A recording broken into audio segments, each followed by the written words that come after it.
Bismillahirrahmanirrahim. Konsep pendidikan anak dalam Al-Quran dan Sunnah Rasulullah Sallallahu Alaihi Wasallam.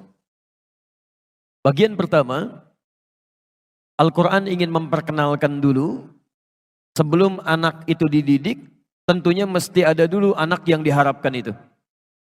Bagaimana kemudian mengharapkan seorang anak bisa terlahir sesuai dengan ketentuan Allah Subhanahu Wa Taala, sehingga ketika dilahirkan kita bisa memulai proses pendidikan yang kita bicarakan pada saat ini. Baik, kita mulai konsepnya dulu di Quran surah 19 Maryam dari ayat yang kedua sampai dengan ayat yang ke-11 itu. Baik, posisi paling kanan dari atas sampai dengan ke sebelah bawah. Saya mau berikan teorinya dulu sebentar. Bapak dan Ibu sekalian, tolong dipahami dengan baik bahwa nikmat keturunan itu, anak-anak, itu termasuk nikmat yang masuk dalam kategori hak prerogatif Allah Subhanahu wa Ta'ala. Jadi yang menentukan hanya Allah. Apakah dia akan cepat terlahir, atau dia lambat, atau laki-laki, atau bahkan perempuan. Kadang-kadang ada yang ingin cepat, menurut Allah mesti lambat, sesuai dengan maslahat keluarganya. Ada yang ingin lambat, tiba-tiba jadi cepat. Ada yang pengen laki-laki, jadinya perempuan. Ada yang pengen perempuan, lahirnya laki-laki. Nah, ini yang cukup menarik. Konsep itu ada di Quran, surah ke-31, ayat 34. Saya tidak masukkan di sini. Ada 5 hak prerogatif Allah Subhanahu wa Ta'ala yang tidak akan pernah diketahui oleh makhluk manapun, termasuk malaikat Jibril yang paling dekat dengan Allah Subhanahu wa Ta'ala. Perhatikan kalimatnya. Quran surah 31 Luqman ayat 34. Innallaha indahu ilmus sa'ah. Hanya Allah yang akan mengetahui tentang kapan terjadinya kiamat. Jadi kalau ada isu mengatakan kiamat akan terjadi tanggal sekian, bulan sekian, tahun sekian, maka Anda bisa langsung tepikan itu. Mustahil. Dulu saya ada di Garut tahun 1999. Ada isu beredar menyampaikan kiamat akan terjadi tanggal 9, bulan 9, tahun 99. 1999. Masya Allah. Sebagian pasar agak sepi, Pak. Sebagian tempat boleh agak sepi. Ternyata tidak terjadi. Konon kabarnya diundur. Ya, pada tanggal 2, bulan 2, tahun 2012. Ya, tahun 2002. Ternyata nggak kejadian juga. Gitu ya. Jadi kalau ada isu-isu tentang kiamat, tentang macam-macam, itu mutlak pengetahuannya yang milik Allah Subhanahu wa Ta'ala. Jelas di sini? Taib wa yunazzilul ghaits. Dan yang mengatur cuaca. Apakah di sini terjadi hujan atau tidak sama sekali? Di sini terjadi salju, di sini kering, ya. Itu hak Allah. Makanya tidak ada kepastian cuaca, yang ada hanya perakiraan cuaca. Tidak ada kepastian, yang ada hanya perakiraan cuaca. Nah, yang ketiga, wa ya'lamu ma fil arham, dan yang menentukan proses yang terjadi di dalam rahim. Jadi kita nggak bisa pilih.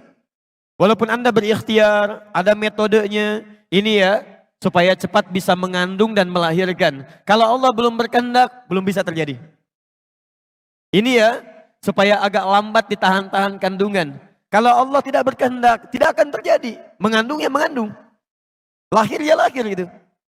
Antum pengen laki-laki, tiba-tiba bisa jadi perempuan.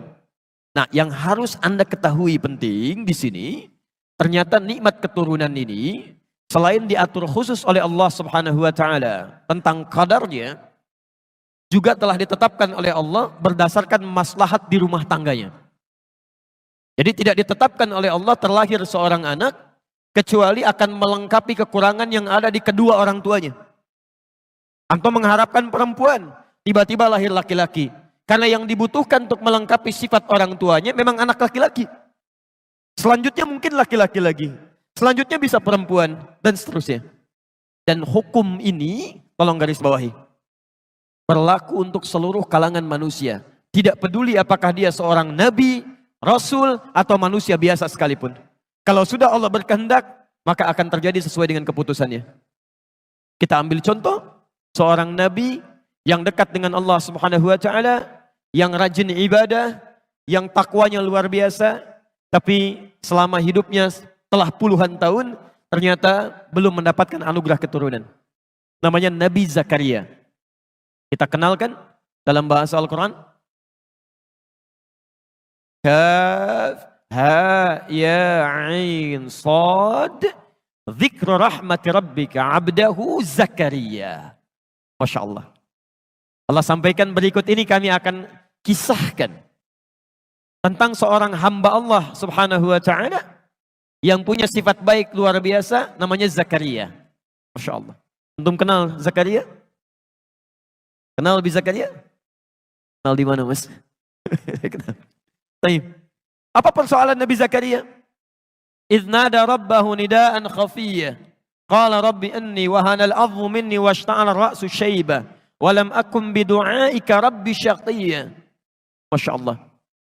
Ini maaf, Nabi dekat dengan Allah, orang paling takwa di masanya, sudah berumah tangga puluhan tahun, dilukiskan dalam Al-Quran, maaf, rambutnya sudah memutih, fisiknya sudah letih.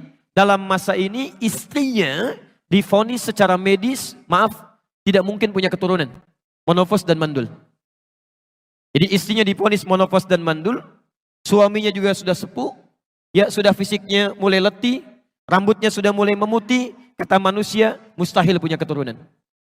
Sudah ikhtiar kemana-mana, ditetapkan tidak mungkin punya keturunan, puluhan tahun. Pertanyaannya, maaf, apakah Nabi Zakaria mengeluh? Tidak. Apakah Nabi Zakaria protes? Tidak. Apakah beliau putus asa? Tidak. Jadi Anda bisa bayangkan, ada Nabi dekat dengan Allah, orang paling takwa, sudah mulai letih, fisiknya sudah letih, rambutnya sudah memutih, diuji oleh Allah belum punya keturunan, tapi tidak pernah mengeluh kepada Allah Subhanahu wa taala. Tetap berdoa, berikhtiar dan yakin dengan ketetapan Allah Subhanahu wa taala. Sekarang bandingkan dengan kita misalnya. Anda Nabi bukan, Rasul bukan. Takwanya tidak setaat Nabi Zakaria. Jaminan surga belum ada. Hisab masih menegangkan. Amalan masih berantakan. Baru 2 bulan, 3 bulan diuji belum punya keturunan. Anda sudah mengeluh. Dan kadang-kadang mengeluarkan kalimat-kalimat yang tidak pantas kepada Allah Subhanahu wa ta'ala. Di mana kita perbandingannya dengan Nabi Zakaria? Jadi dalam konteks ini, yang pertama, ketika seseorang sudah berumah tangga, kemudian berusaha untuk mendapatkan keturunan, tapi tidak secepat yang dia harapkan, maka di sini Al-Quran turunkan bagaimana ikhtiar yang sabar untuk memohon kepada Allah Subhanahu wa ta'ala. Jelas sampai sini? Baik. Saya teruskan dulu. Sekarang saya berikan kuncinya menurut Al-Quran. Lalu bagaimana kemudian Nabi Zakaria berikhtiar sampai akhirnya nanti mendapatkan keturunan dengan vonis dari manusia? Sudah nggak mungkin dapat itu. Quran surah ketiga, Ali Imran, ayat 38 sampai 39, posisi paling kanan sebelah atas di mushaf. Nanti Anda ambil rumus ini untuk diterapkan dalam kehidupan kita ya. Saya agak lambatkan uraiannya. Bismillah. Teman-teman perhatikan kisahnya. Hunalika da'a Zakaria rabbah. Maka di mihrabnya, saya ulang, di mihrabnya Nabi Zakaria bermohon kepada Allah Rabbnya. Qala Rabbi habli min ladunka dzurriyyatan thayyibah innaka sami'ud du'a. Kemudian beliau menunaikan salat, meminta kepada Allah Subhanahu wa taala. Saya turunkan sebentar. Saya enggak hapus dulu ini ya, kalau saya hapus barangkali sebagian bagi Anda belum bisa mendapatinya ya. 1, mihrab. 2, salat. 3, doa. Nanti saya turunkan ayatnya. Perhatikan, fokus. Saat semua orang mengatakan mustahil kamu punya keturunan, gak mungkin terjadi ini pada kamu, sudah gak bisa ini, maka ajaran Quran menyampaikan kepada kita, saat semua makhluk sudah mengatakan ini mustahil, maka tinggalkan semua perkataan makhluk. Mohonlah kepada Allah Sang Khalik yang tidak punya batas dalam kuasanya. Jadi kalau Anda sedang mengalami peristiwa dalam kehidupan dunia, kemudian semua orang mengatakan itu mustahil, tidak mungkin, tidak bisa, itu tanda dari Allah Subhanahu wa taala yang pertama, agar meninggalkan semua pendapat manusia dan langsung bermohon kepada Allah Subhanahu wa taala. Ini rumusnya. Baik. Bagaimana cara bermohonnya? Satu, cari satu tempat yang sekiranya bisa lebih mendekatkan diri Anda dengan Allah Subhanahu wa taala. Di Quran itu ada 3 tempat yang dimuliakan. Bila Anda bermohon kepada Allah dan melakukan ibadah di dalamnya, itu akan lebih cepat tersambung dengan Allah Subhanahu wa taala. Saya agak cepat. 1, namanya masjid, dan kita berada di dalamnya sekarang. Ya, Quran surah kedua Al-Baqarah ayat 114, Quran surah 9 At-Taubah ayat 18. Yang kedua, namanya musalla. Musalla. Quran surah kedua Al-Baqarah ayat 125, posisi paling kanan di pertengahan, ke bawah sedikit. Wa idz ja'alna al-baita mathabatan lin-nasi wa amna wattakhidhu min maqami Ibrahim musalla. Yang ketiga, ini yang jarang diungkap. Namanya mihrab. Mihrab. Hati-hati, namanya mihrab. Quran surah ketiga Ali Imran ayat 37 sampai dengan 38. Mihrab ini sering dipahami keliru oleh sementara orang.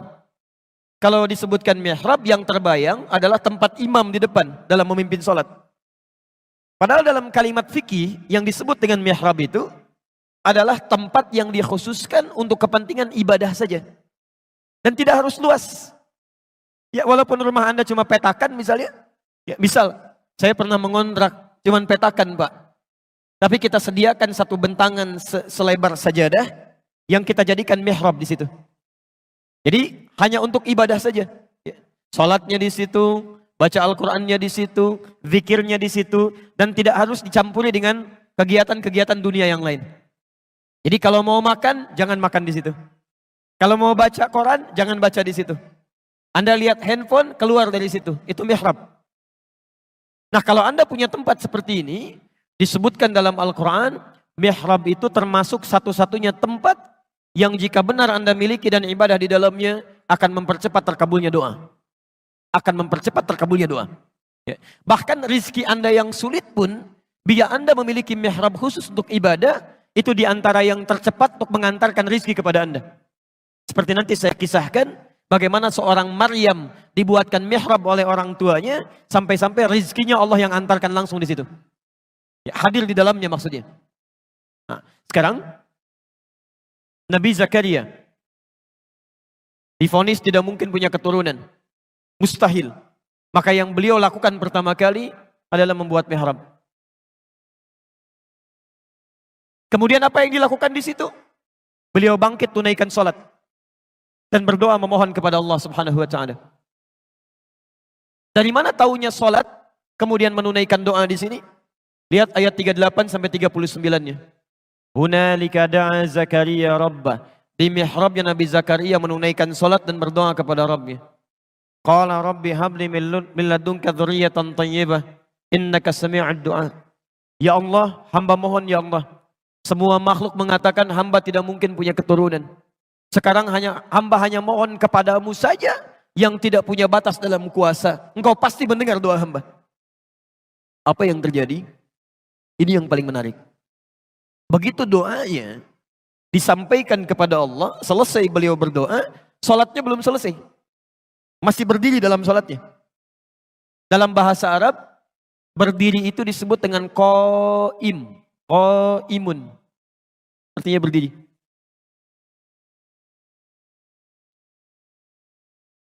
Masih salat disebut dengan yusolli. Yusolli, sedang salat.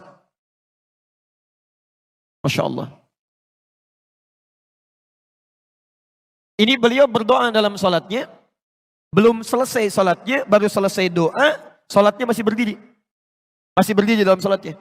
Tiba-tiba turun malaikat. Ayat 39-nya. Fanadathul malaikatu wa huwa qaimun yusalli fil mihrab. Turun malaikat menyampaikan kepada Nabi Zakaria, mengatakan annallaha yubashshiruka bi Yahya. Allah kasih kabar gembira kepada Anda Anda akan punya keturunan. Bahkan namanya langsung dari Allah, Yahya. Artinya hidup. Yang mustahil menurut manusia. Lahir dari rahim seorang perempuan yang menopos dan mandul bayi yang hidup. Kata Allah nggak ada yang mustahil. Lahir dan hidup dia. Ini poinnya. Dan demi Allah saya katakan, semua nabi dan rasul, bahkan orang-orang saleh, jika punya persoalan dalam hidupnya, dia akan mohon kepada Allah Subhanahu wa taala lewat salatnya. Nabi Musa salat, Nabi Isa salat, ya, bahkan Nabi Ismail salat, Nabi Nuh salat, semua nabi. Ya. Jadi kalaupun Anda urutkan dari Nabi Muhammad sallallahu alaihi wasallam sampai dengan Nabi Adam, itu semuanya salat kepada Allah Subhanahu wa taala dengan syariat yang berbeda-beda. Ya. Muhammad bin Abdullah bin Abdul Muttalib bin Hashim bin Abdul Manaf bin Qusay bin Murrah bin Kilab bin Ka'ab bin Ghalib bin Fihr bin Malik bin Nadar bin Khuzaimah bin Mudrikah bin Ilyas alaihissalam bin Nizar bin Mudar bin Ma'ad bin Adnan bin Addi bin Adri bin Muqawwam bin Nahur bin Tarikh bin Ya'rub bin Yasjub bin Nabit bin Ismail alaihissalam bin Ibrahim alaihissalam bin Azar atau bin Nahur bin Abir bin Kinan bin Arfakhshad bin Sam bin Nuh alaihissalam bin Mihlail bin Matushala bin Kinan bin Anwas bin Thith bin Adam alaihissalam. Semuanya ketika punya persoalan dimintakan oleh Allah Subhanahu wa taala memohon kepada Allah. Tidak ada kata putus asa. Demi Allah saya katakan, kalau di Quran ada kalimat putus asa pertama kali, saya orang pertama yang akan mempraktekannya. Jadi kalau Anda sedang ada dalam situasi seperti ini, jangan putus asa, mohon kepada Allah, mintakan dengan penuh ketulusan. Karena itu perintah salat ketika disampaikan pertama kali kepada kita, Al-Baqarah, Quran surah kedua, ayat ke-45 sampai 46. Posisi paling kanan di pertengahan, agak sedikit ke bawah. Lihat kalimatnya. Wasta'inu bis-sabri was-shalah. Dan jika Anda punya masalah dalam kehidupan, terima dengan sabar masalah itu, jangan mengeluh. Mengeluh tidak menyelesaikan persoalan, hanya menambah beban. Anda punya masalah, terima dengan sabar. Alhamdulillah, Allah ujikan pada Anda, tidak pada yang lain. Lantas minta solusinya dalam shalah. Was-shalah. Sekarang lihat rahasianya. Saya lambatkan sedikit. Hadis riwayat Abu Daud. Nomor hadis 649. Hadisnya Qudsi. Di Abu Daud. Nomor hadis 649. Hadisnya hadis Qudsi. Dari sahabat Abu Hurairah radhiyallahu ta'ala anhu. Saya tuntaskan dulu masalah ini. Perhatikan kalimatnya. Saya percepat. Langsung ke ujung hadisnya. Qala Rasulullah sallallahu alaihi wasallam, qala Allah azza wa jalla. Satu kali Rasulullah sallallahu alaihi wasallam pernah menyampaikan, Allah Subhanahu wa taala berfirman dalam hadis qudsi, "Idza qala al-'abdu iyyaka na'budu wa iyyaka nasta'in." Jika seorang hamba dalam salatnya berkata kemudian iyyaka na'budu, ya Allah, sekarang kami menyembahmu.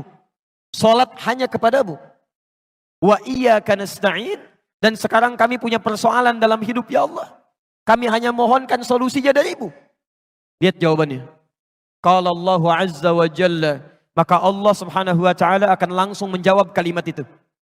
Jadi ketika Anda dalam salat mengatakan iyyaka na'budu wa iyyaka nasta'in, itu kalimat itu langsung dijawab oleh Allah.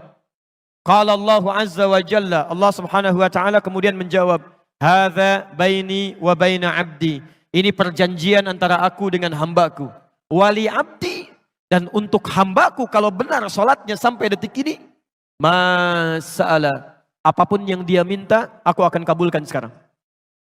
Apapun yang dia minta, aku akan kabulkan sekarang. Saya mau tanya kepada Anda, saat kita mengucapkan iyyaka na'budu wa iyyaka nasta'in, itu saat ruku atau saat sujud? Berdiri. Gak ada ruku, gak ada sujud, berdiri. Tadi Nabi Zakaria minta saat berdiri atau ruku? Berdiri. Anda bayangkan, Nabi Zakaria berdiri minta kepada Allah, dikabulkan. Umatnya Nabi Muhammad SAW belum sholat sudah ditunggu oleh Allah Subhanahu Wa Taala. Mau minta apa? Ini poinnya. Jelas di sini. Jadi bahasan pertama, Bagi kita yang ingin berikhtiar mendapatkan keturunan yang diberikan oleh Allah Subhanahu wa taala, tidak mengenal kata putus asa di sini. Mohonkan kepada Allah, ikhtiar dengan baik dan anugerah insyaallah diberikan. Jelas di sini? Boleh saya hapus yang ini? Baik. Saya hapus dulu ya. Alhamdulillah. Ini kedatangan saya pertama kali di Nambia, di Lamongan, dan saya masih konsisten. Alhamdulillah ya. Datang sendiri, terangkan sendiri, tulis sendiri, saya hapus sendiri ya. Antum lihat aja. Fokus aja. Baik. Sekarang Anda nanti lihat fasenya sedang ada di mana maksud saya. Kalau fasenya masih di yang pertama, Anda keluarkan amalannya. Sekarang fase yang kedua. Istri mulai mengandung. Alhamdulillah. Istri mulai mengandung. Quran surah 7 ayat 189. Jadi yang tadi baru berikhtiar, sekarang ikhtiarnya sudah melahirkan hasil. Alhamdulillah. Kalau bisa jangan dihapus semua dulu. Baik. Falamma taghasyaha hamalat hamlan khafifa wa marrat bihi. Falamma athqalat da'awallaha rabbahuma la in ataitana salihah lanakunanna minasyakirin. Maka tatkala suami istri itu mulai bergaul, berhubungan seksual, tibalah saatnya istrinya mulai mengandung. Dari kandungan yang ringan bertahap, sampai kemudian kandungannya mulai berat ke fase persalinan. Nah, tolong garis bawahi, di sini topik kita akan dimulai. Di sini topik kita akan dimulai. Ternyata konsep pendidikan anak tidak dimulai saat anak dilahirkan, tapi menurut Al-Quran justru bahkan dimulai sejak anak dalam kandungan. Fase pertama, fase kandungan.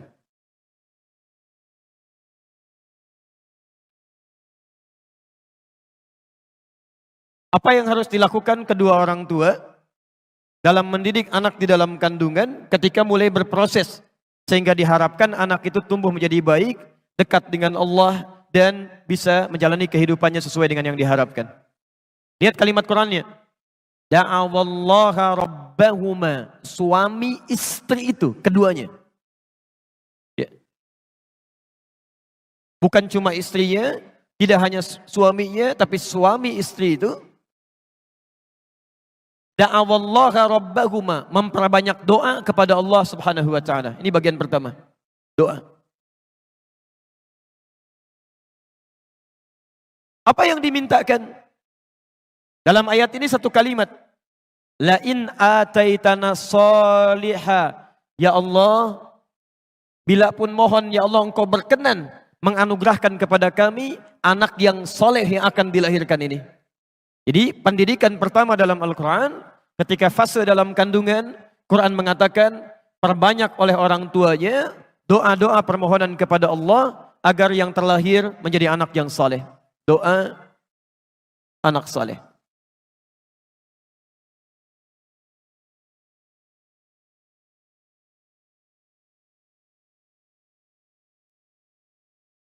Apa artinya saleh? Halo? Apa artinya soleh? Hati-hati ya, walaupun antum namanya soleh, perempuannya solihah, kalau tidak semakna dengan ini belum dapat maknanya. Baik, soleh itu bukan baik. Soleh bukan baik. Karena baik itu di Quran ada 5 kata. Ada 5 kata. Kita turunkan hadisnya nanti. 1, ada yang disebut dengan thayyib namanya, thayyib. Quran surah kedua ayat 168, posisi paling kanan sebelah bawah. Ya ayyuhan nasu kulu mimma fil ardi halalan thayyibah. Kalau disebutkan thayyib itu berarti baik fisiknya. Secara fisik. Makanya kata Quran kalau Anda ingin cari makan, cari makanan-makanan yang bisa membuat fisik Anda sehat. Tidak setiap yang diinginkan mesti dimakan. Ya, cari makanan-makanan terbaik yang membuat Anda bisa lebih kuat. Jadi kalau antum misalnya ke Saudi, umrah atau haji, ada orang Arab bertanya kaifa haluk? Dijawab alhamdulillah thayyib. Itu artinya fisiknya sehat. Jelas? Baik. Tapi tidak setiap orang yang fisiknya sehat, baik, sikapnya juga bisa baik. Belum tentu. Belum tentu orang yang sehat punya kepribadian yang baik, belum tentu. Ya. Bahkan ada orang namanya Thayyib, ya, 2 kali puasa, 2 kali lebaran, gak pulang-pulang. Ya. Ini masalah. Gak tahu orang Lamongan apa orang mana itu. Ya. Nah, kalau kemudian sikapnya ingin juga menjadi baik, ya punya sifat-sifat yang baik, dimulai dari sifat dulu, maka berubah katanya dari Thayyib menjadi khair. Khair. Ini sifatnya. Quran surah ketiga ayat 110. Posisi paling kiri sebelah atas. Kuntum khaira ummah. Anda itu umat terbaik. Punya sifat-sifat yang baik. Jadi kalau ada orang jujur, kita lebih jujur dibandingkan dengan dia. Kalau ada orang sabar, kita lebih sabar. Kalau ada orang tawadu, kita lebih tawadu. Jadi kalau ada orang-orang muslim, sifatnya lebih buruk dibandingkan dengan non-muslim, ada yang salah dengan keislamannya. Ini khair. Kalau sifat ini sudah berubah menjadi sikap. Ya. Sabar itu sifat. Dicela orang lain Anda tidak membalas, itu sikap namanya. Maka berubah dari khair menjadi ma'ruf. Ma'ruf. Quran surah ketiga, Ali Imran, ayat 104. Posisi paling kanan di pertengahan. Wal takum minkum ummatun yad'una ilal khair wa ya'muruna bil ma'ruf. Ini sikap. Ketua MUI sekarang, Kiai Haji Ma'ruf Amin, punya sikap-sikap yang baik dalam kehidupan. Sikap. Tapi maaf, jangankan orang beriman, yang belum beriman pun bisa punya sikap yang baik dengan orang di sekitarnya. Antum pernah lihat non-muslim baik? Yang bantu orang, yang bangun jalan, ada kan ya? Maka untuk membedakan antara orang beriman dengan yang belum beriman, sikap kebaikan ini mesti ada perbedaannya. Maka turun sifat yang keempat, nama yang keempat. Namanya ihsan. Ihsan. Saya naikkan ke atas. Ihsan.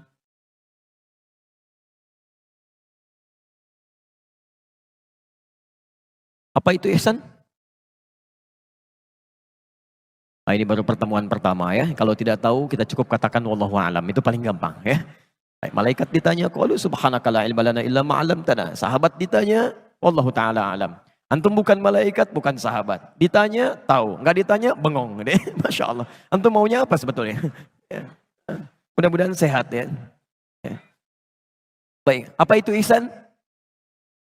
Baik, gak usah ngarang ya, gak usah ngarang. Pelajaran mengarang cuma ada di bahasa Indonesia. Di sini tidak ada. Keterangan terbaik tentang ihsan ada di hadis Nabi SAW. Antum kalau punya kitabnya, lihat Sahih Muslim. Sahih Muslim. Di bab Muqaddimah, hadis nomor ke-8. Posisi paling kiri sebelah atas. Kalau punya kitabnya, lihat di jilid yang pertama. Bab Muqaddimah ini, hadis nomor ke-8. Dari Umar bin Khattab. Kalau tidak punya kitabnya, cari Al-Arba'in. Lebih sedikit lagi. Hadis nomor kedua. Kalau tidak punya juga, saya bacakan sekarang. Ya. Lihat kalimatnya. Al-ihsanu an ta'budallaha ka'annaka tarahu fa illam takun tarahu fa innahu yaraka. Ihsan itu Anda menjadikan segala kebaikan sebagai ibadah karena Allah Subhanahu wa taala. Jadi bedanya orang beriman dengan orang yang belum beriman, mohon maaf. Orang beriman itu menjadikan semua kebaikannya karena Allah. Dia bangun jalan karena Allah. Dia bantu orang karena Allah. Dia suguhi tamu karena Allah. Dia merawat anak karena Allah. Itu ihsan namanya. Kalau cuma berbuat baik saja, jangankan Anda, non-muslim pun bisa. Poinnya di situ. Jadi yang membedakan lillah, syahadatnya. Itu nomor satu. Nomor satu. Kalau sedekah itu 0. Infak itu 0. Bantu orang itu 0. Masya Allah. Kalau cuma bikin 0, yang lain banyak. Ciputra bisa banyak bangun masjid. Masya Allah. Yang lain ada yang bangun rumah ibadah. Ada yang bangun tempat panti dan sebagainya. Tapi kalau tidak ada yang satu, nilainya 0. Ini poinnya. Jadi kita mengerjakan dengan ihsan. Semua dikerjakan karena Allah Subhanahu wa ta'ala. Antum kalau ada tamu mau datang, Anda bikin minuman. Minuman ini Anda buat karena tamunya mau datang atau karena Allah? Ayo. Itu nggak mudah itu. Kalau cuma bikin minuman karena tamu mau datang, jangankan Anda. Orang nggak beriman pun bisa mengerjakan itu. Kita mesti beda, kita itu ihsan. Ihsan. Makannya karena Allah, minumnya karena Allah, berbuat baik karena Allah, itu ihsan. Tayyib. Kalau Anda bisa gabungkan 4 nama ini, Masya Allah.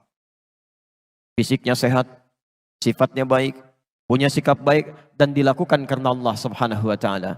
Maka berubah namanya menjadi solih. Ini. Nama yang kelima. Makanya ini sudah fitrah. Pada diri setiap orang tua, pasti akan meminta anak yang soleh. Itu sudah fitrah. Saya belum pernah dengar sampai dengan hari ini. Ada seorang ibu yang khusyuk berdoa, ya Allah, anugerahkan hamba ya Allah, anak yang thayyib. Itu enggak ada. Pasti soleh. Pasti ini. Silakan Anda cek. Jadi kalau Anda meminta ya Allah anugerahkan anak yang salih, artinya Anda meminta keempat hal ini. Badannya sehat, kemudian sifatnya bagus, sikapnya baik, dan dekat dengan Allah Subhanahu wa ta'ala. Mau yang seperti itu? Ini yang akan kita turunkan insya Allah. Baik. Jelas habis ini? Halo? Kalau jelas saya teruskan ya. Tahan, saya hapus ini aja dulu. Insya Allah. Saya hapus dulu ya. Sekarang perhatikan. Saya cek dulu sebentar. Usia kandungan, pendidikan pertama, apa yang diisyaratkan oleh Quran? Ini yang agak repot ini.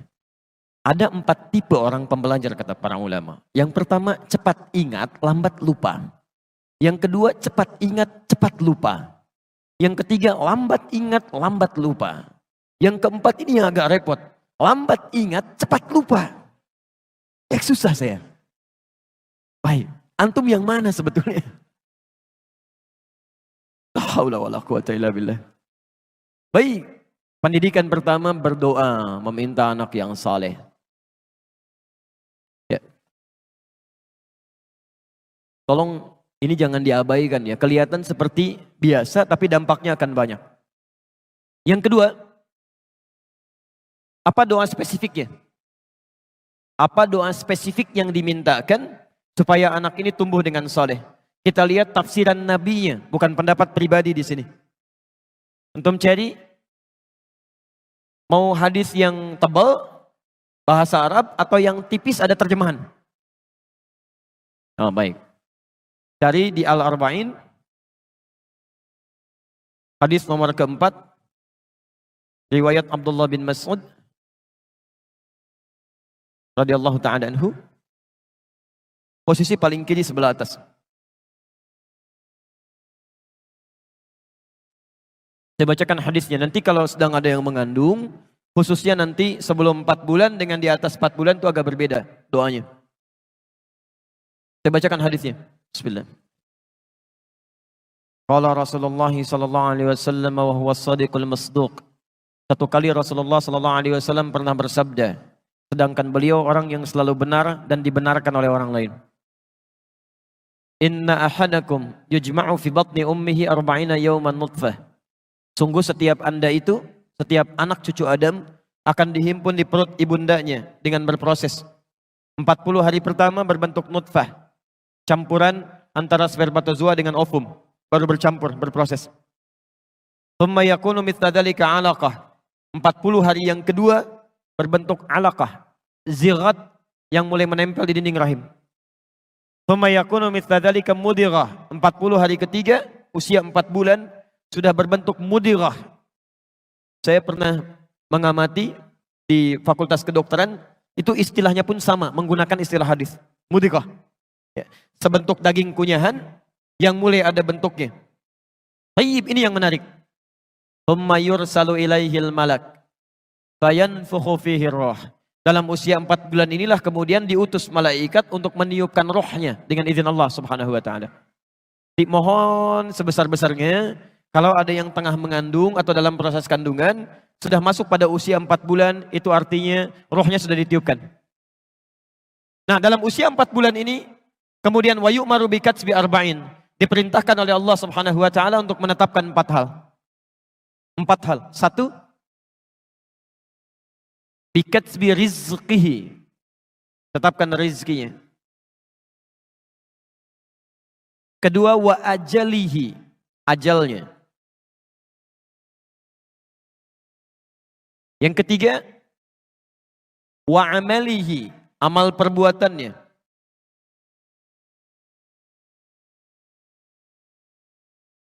Dan yang keempat, as-sa'idun huwa am syaqiyun, apakah bahagia hidupnya atau dia nestapa, bahagia dan sengsaranya. Yang 2 pertama ini disebut dengan qadar. Yang 2 terakhir disebut dengan takdir. Ini perbedaannya. Fokus. Kalau qadar itu artinya ketetapan Allah yang ditetapkan tanpa campur tangan makhluk dan tidak ada ikhtiar di situ. Pokoknya sudah begitu. Dari lahir sampai dengan meninggal, ikhtiar kita tidak akan merubah itu. Misal ajal. Ya. Ajal itu batas akhir kehidupan kita. Misal, saya tarik dari 0 sampai 63 tahun misal. Ada yang sampai ajalnya 63 tahun. Ada yang sampai 60 tahun. Ada yang cuma 6 tahun. Ada yang cuma 3 tahun. Bahkan ada yang cuma 3 hari. Kalau sudah sampai di batas ajal ini, maka sudah selesai kehidupannya.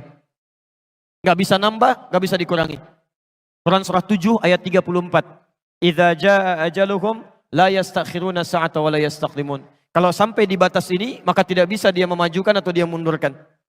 Nah, ketetapan sampai meninggal ini, itu tidak bisa dirubah oleh apapun. Termasuk oleh doa. Di Anda berdoa sekhusyuk apapun, tidak akan pernah menambah batas ajal Anda. Paham sampai sini? Baik. Yang ini disebut dengan takdir. Takdir itu ketetapan Allah yang dikukuhkan berdasar ikhtiar makhluk. Jadi ada ikhtiar di situ. Ada ikhtiar. Azan berkumandang, Allahu Akbar, Allahu Akbar. Anda bisa punya pilihan. Mau ke masjid menunaikan sholat, atau teruskan melakukan aktivitas dunia. Itu ikhtiar Anda. Begitu Anda tetapkan mau ke masjid misalnya, menjemput hidayah Allah, Anda berangkat ke masjid, maka ditetapkan bagian pahalanya. Itu yang disebut dengan takdir. Tapi kalau Anda mengabaikan petunjuk Allah, lalu Anda mencari kebutuhan dunia, maka ditetapkan bagian dari konsekuensi dunianya.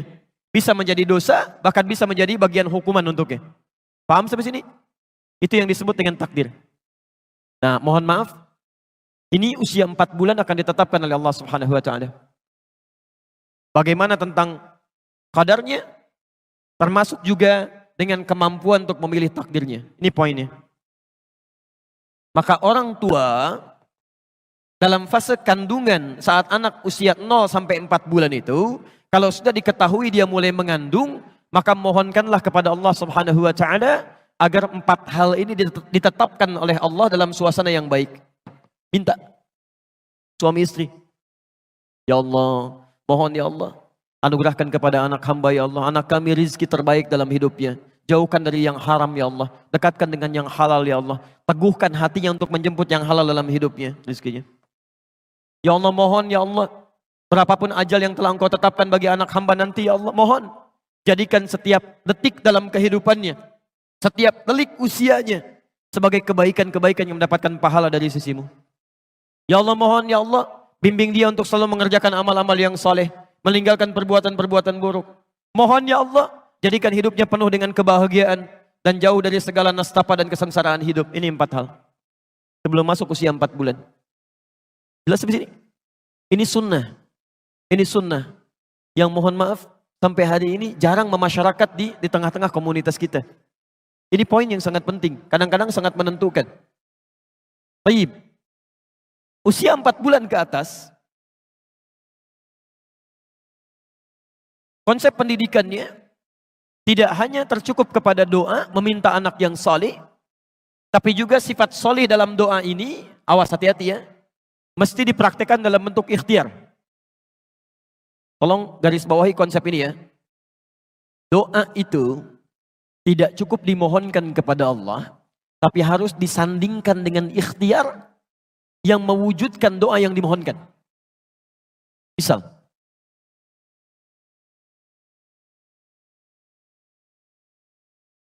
bapak ibu memohon kepada Allah supaya anaknya bisa rajin sholat, hafal Al-Quran, doanya bagus. Tapi ikhtiarnya tidak sesuai dengan doanya. Maaf, Anda sekolahkan di tempat yang tidak pernah mengajarkan sholat. Disekolahkan di tempat yang tidak pernah mengajarkan Quran. Itu nggak nyambung namanya. Makanya orang tua dalam fase kandungan ini, ketika anaknya sudah mulai berkembang dalam kandungan, maka permohonan doa meminta anak yang soleh ini diiringi dengan ikhtiar orang tua. Apa diantaranya? Hadis riwayat Muslim. Nomor hadis 1056. Kembali ke Al-Arba'in. Nomor hadis yang ke-10. Posisi paling kanan sebelah atas. Baik. Saya percepat saja pada kesimpulannya. 1, dimintakan oleh Nabi SAW di hadis ini supaya orang tua menjaga dirinya dari segala yang diharamkan oleh Allah Subhanahu wa taala. Awas, hati-hati. Segala yang masuk ke dalam perut Anda, kalau itu haram, maka pengaruhnya bukan cuma menjadi daging nanti, tapi menjadi sekat terkabulnya doa yang kita panjatkan kepada Allah. Saya beri ilustrasi begini. Ini apa? Jangan katakan wallahu a'lam. Ini gelas isinya air ya. Baik. Lihat sini, poin, fokus. Ini apa? Gelas, isinya air, ada tutupnya ya, lebih jelas lah. Sekarang perhatikan. Kalau saya buka tutupnya, bisa nggak saya masukkan benda-benda lain? Spidol bisa? Aqua bisa? Baik. Sifat doa, ketika dimohonkan kepada Allah, kata Al-Quran, doa itu tidak ada yang ditolak, semuanya akan dikabulkan. Setiap Anda mohonkan, demikian Allah akan kabulkan. Kalau tidak sekarang, besok. Kalau bukan besok, di masa yang akan datang, saat kita siap menerimanya. Konsepnya ada di Quran, surah kedua Al-Baqarah, ayat 186. Posisi paling kiri sebelah bawah. Wa idza sa'alaka 'ibadi 'anni fa inni qarib ujibu da'watad da'i idza da'an. Kalau hambaku mencari-cari aku, bertanya padamu Muhammad untuk mencariku, katakan padanya aku sangat dekat. Dan jika dia bermohon kepadaku, pasti aku akan kabulkan. Di sifat doa itu kalau dimohonkan pasti dijawab. Sekarang yang jadi masalah, ada seseorang yang Nabi kisahkan. Yutilus safara, thumma dzakara rajula. Nabi mengisahkan seorang laki-laki. Yutilus safar, menempuh perjalanan yang panjang. Ash'atha aghbara, sampai penampilannya berantakan. Yamuddu yadaihi ilas sama, mengangkat tangannya ke langit. Maaf Bapak dan Ibu, tolong garis bawah ini ya. Seorang yang menempuh perjalanan panjang, itu diantara kemuliaannya mempercepat terkabulnya doa. Anda berdoa mengangkat tangan begini ke langit, itu termasuk mempercepat terkabulnya doa. Itu ada di Abu Daud, nomor hadis 1488 sampai 1490.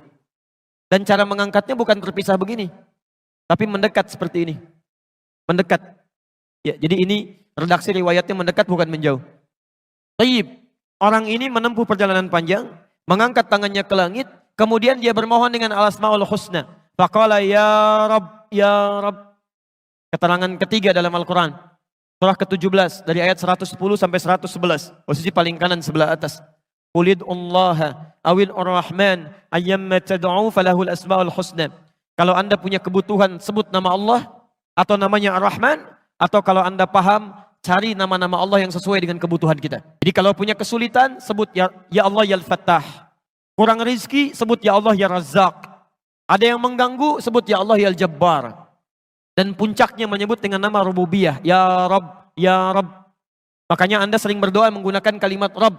Rabbana atina fid dunya hasanah. Rabbana la tu'akhidna in nasina aw akhtana. Rabbana zalamna anfusana. Rabb. Orang ini menyebut dengan menggunakan Rabb. Menempuh perjalanan panjang, mengangkat tangannya ke langit, memulai dengan al-asmaul husna. Ya Rabb, ya Rabb. Seharusnya doanya 6 kali dikabulkan lebih cepat dari orang biasa. Kata Nabi, anna yustajabu lidzalik. Mustahil doanya bisa dikabulkan. Mustahil. Kenapa? Mat'amu haramun, karena makanan yang masuk haram. Mashrabu haramun, minumannya haram. Malbasu haramun, pakaiannya haram. Wa ghudhiya biharami, dan perangkat hidupnya haram. Mohon izin teman-teman sekalian, perhatikan sekali lagi. Kalau ada seseorang mengkonsumsi yang haram, maka itu akan menjadi daging, kemudian menutup sekat-sekat kebaikannya begini. Kalau sudah tertutup begini, Allah saat ingin mengabulkan doa, bukan tidak ingin mengabulkan. Saat akan dikabulkan, gak bisa tuh, balik lagi. Gak bisa masuk. Makanya orang-orang seperti ini, kalau sudah doanya sulit dikabulkan, nanti maaf, mendengar kebaikan pun susah juga. Quran surah 6 ayat ke-25. Wa fi adhanihim waqra, karena dia makan yang haram, beredar dengan darah, jadi daging menyumbat telinganya. Dengan azan susah. Padahal ini masjid, ini rumah dia, Masya Allah. Speakernya ngadep ke rumah dia, ke kamarnya langsung. Tuh, Allahu Akbar, gak kedengeran Pak. Gak kedengeran. Tapi konser musik yang dari Senayan. Tinggal di Surabaya, konsernya dari Senayan, kedengaran Pak. Susah tuh. Itu wa fi adhanihim waqra. Jadi kalau dalam kandungan orang tua, ayahnya membawa yang haram, ibunya masak di rumah, masuk ke dalam perutnya, itu bencana pertama. Bencana pertama. Saya pertama tiba di Indonesia, kemudian ke Bekasi, ada seorang ibu konsultasi dengan suaminya mengenai anaknya. Ini menarik ini, karena ibu bapaknya rajin ta'lim Pak. Rajin ta'lim. Tapi anaknya itu sulit diaturnya luar biasa. Jadi tidak ada sekolah yang bisa menerima kecuali cuma 5 menit. Dan ibunya sudah paham, kalau ngantarkan ke sekolah yang baru akan menunggu di depan pintu gerbang sekolahnya selama 5 menit. Karena akan diantarkan lagi. Saking sulit diatur. Tiba-tiba ikut belajar dengan kami, bertahan sampai 1 jam. 1 jam. Ibunya keheranan bertanya, Ustadz, alhamdulillah anak saya bisa bertahan. Justru saya ingin bertanya kepada ibu, ini anak siapa? Karena mustahil orang tua yang soleh kemudian turun kepada karakter anak yang berbeda. Ya, saya masuk dengan bahasa yang halus, ini Ananda punya kepribadian yang berbeda dengan orang tuanya. Bisakah ibu dan bapak cerita? Ternyata Allahu Akbar, benar, itu anak kembar yang dilahirkan lewat rahim perempuan yang lain. Lahir kembar, yang satu diadopsi oleh seorang artis, satu lagi oleh beliau ini. Kenapa diambil oleh beliau? Karena kehidupan orang tuanya memprihatinkan. Ayahnya sibuk dengan pencurian, istrinya suka mabuk-mabuk. Jadi begitu sedang dikandung, bapaknya bawa yang haram, istrinya senang mabuk. Begitu dilahirkan, lahirlah karakter anak yang sulit diatur itu. Itu gak mudah. Ya. Bukan hiperaktif, tapi keluar dari batasan yang normal. Ya. Karena hati-hati, hiperaktif itu belum tentu jahat, belum tentu nakal, belum tentu tidak baik. Bahkan bisa jadi tanda pintar yang pertama. Saya turunkan dulu ya. Jadi ini, suami mulai mencari rizki yang halal. Lalu yang kedua, mulai meningkatkan amal saleh. Ini. Dan saya berhenti di sini dulu. Satu, berdoa. Dua, cari rizki yang halal. Ketiga, mohon maaf, dalam usia kandungan khususnya 4 bulan, 5 bulan sampai ke persalinan, suami istri mulai meningkatkan amalan solehnya. Yang tadinya jarang tahajud, sekarang mulai tahajud. Yang jarang baca Al-Quran, sekarang mulai baca Quran. Ya? Yang jarang kemudian tilawah, sekarang tilawah. Baca tafsir, sering berzikir. Itu Masya Allah. Saat putra kami di usia-usia seperti ini, dalam kandungan, kita datang untuk konsultasi mengenai keadaan janin pada dokter perempuan di Ciputat pada saat itu. Anda tahu apa yang disampaikan dokter ini?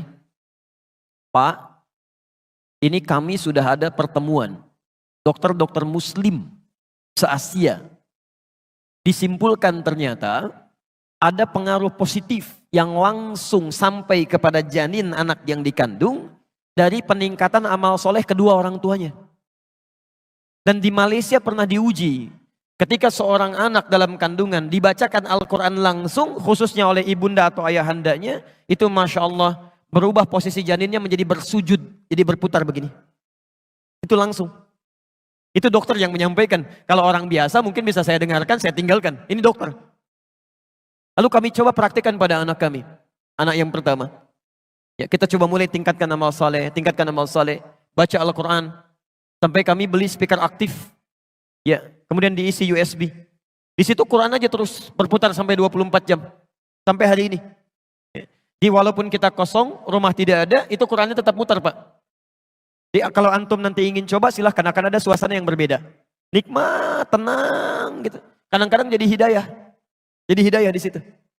Nah, kalau istri kami sedang kesulitan, capek, maka pakai earphone, tempelkan di perutnya. Ya, maka terus Quran diperdengarkan. Apa yang terjadi? Begitu anak ini dilahirkan, kemudian mulai berkembang, usia 1 bulan, 2 bulan. Satu kali saya pulang ke rumah, ya sudah cukup agak malam, ya setelah berdakwah, Quran masih berputar. Anak ini nangis tidak berhenti, Pak. Tidak berhenti. Saya tanyakan pada uminya, kenapa begini? Beliau katakan, Buya nggak tahu katanya. Dari tadi nangis terus gak pernah berhenti. Ya, saya diamkan susah. Saya coba merenung diam.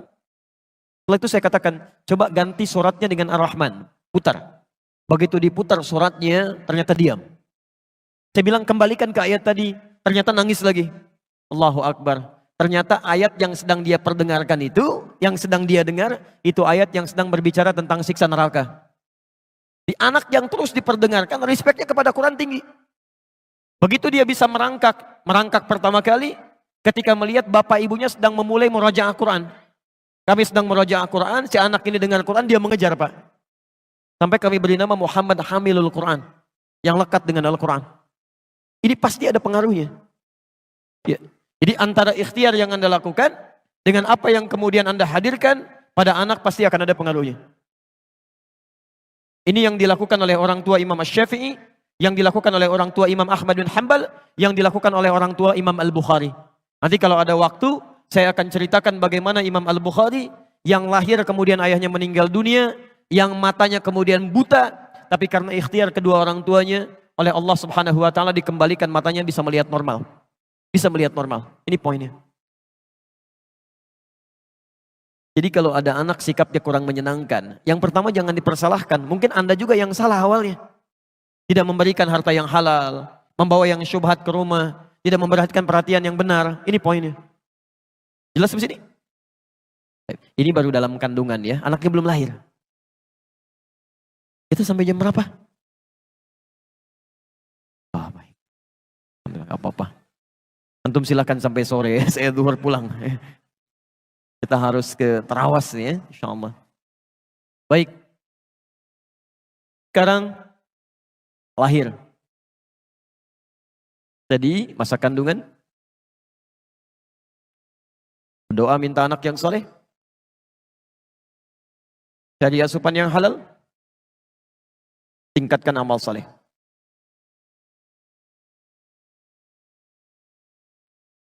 Dua, fase kelahiran.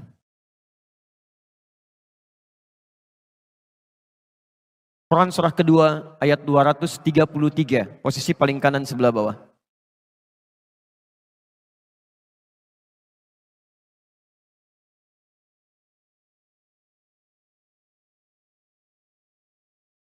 Nanti saya berhenti dulu di bab ini. Kita jeda sejenak, kalau nanti ada yang mau Anda tanyakan, saya perkenankan. Kalau tidak, kita rehat sejenak, kemudian kita teruskan kembali pada bahasan yang selanjutnya. Baik, fase kelahiran. Quran surah kedua, ayat 233, kemudian diturunkan ke Quran surah ketiga, ayat 35 sampai dengan 37. Posisi paling kiri, di pertengahan sampai ke bawah.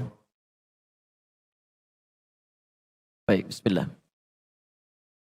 Quran surah 2 ayat 233. Wal walidatu yurdi'na auladahunna haulaini kamilaini liman arada an yutimma radha'ah. Bapak dan Ibu, kalau tadi fase kandungan, tugas kedua orang tua masih sama, masih kompak.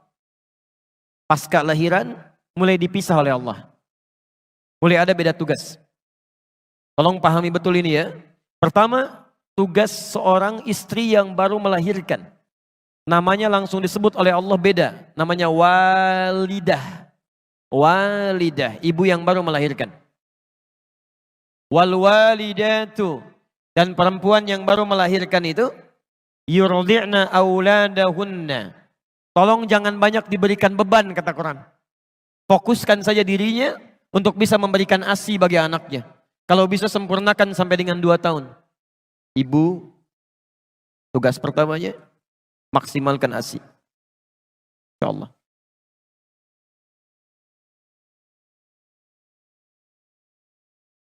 Masya Allah. Anak lahirnya bersih, suci, maka makanan pertamanya pun Allah inginkan makanan yang paling suci. Yang langsung mengalir dari ibundanya. ASI. Ini sudah tidak perlu banyak saya terangkan, banyak buku, banyak bahasan, bagaimana keutamaan ASI bagi seorang anak yang baru dilahirkan sampai usia 2 tahun. Ya, jadi ini sudah ada dalilnya, orang barat banyak mempraktikkan, dan saya baru dapat kabar sebelum ke Jawa Timur, bahwa di Amerika, begitu bayi dilahirkan, itu wajib harus diberikan ASI dulu. Dalilnya kita yang punya. Teman-teman, jadi saya kasih bocoran sedikit ya, ini rahasia di antara kita lah pagi ini. Yang paling banyak mempraktekkan isi Al-Quran dan hadis itu sekarang orang Yahudi, Pak. Orang Yahudi. Dan mereka itu paling yakin dengan Quran dan hadis, paling yakin. Cuman mereka nggak pernah sebutkan kalau ini dari Quran, ini dari hadis. Saya beri contoh ya.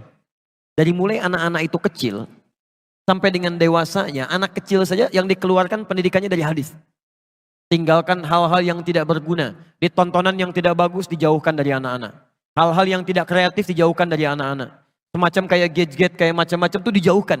Yang didekatkan tuh yang bisa menstimulasi otaknya, ya potensi kecerdasannya, dan peluang potensi-potensi kebaikan yang lain.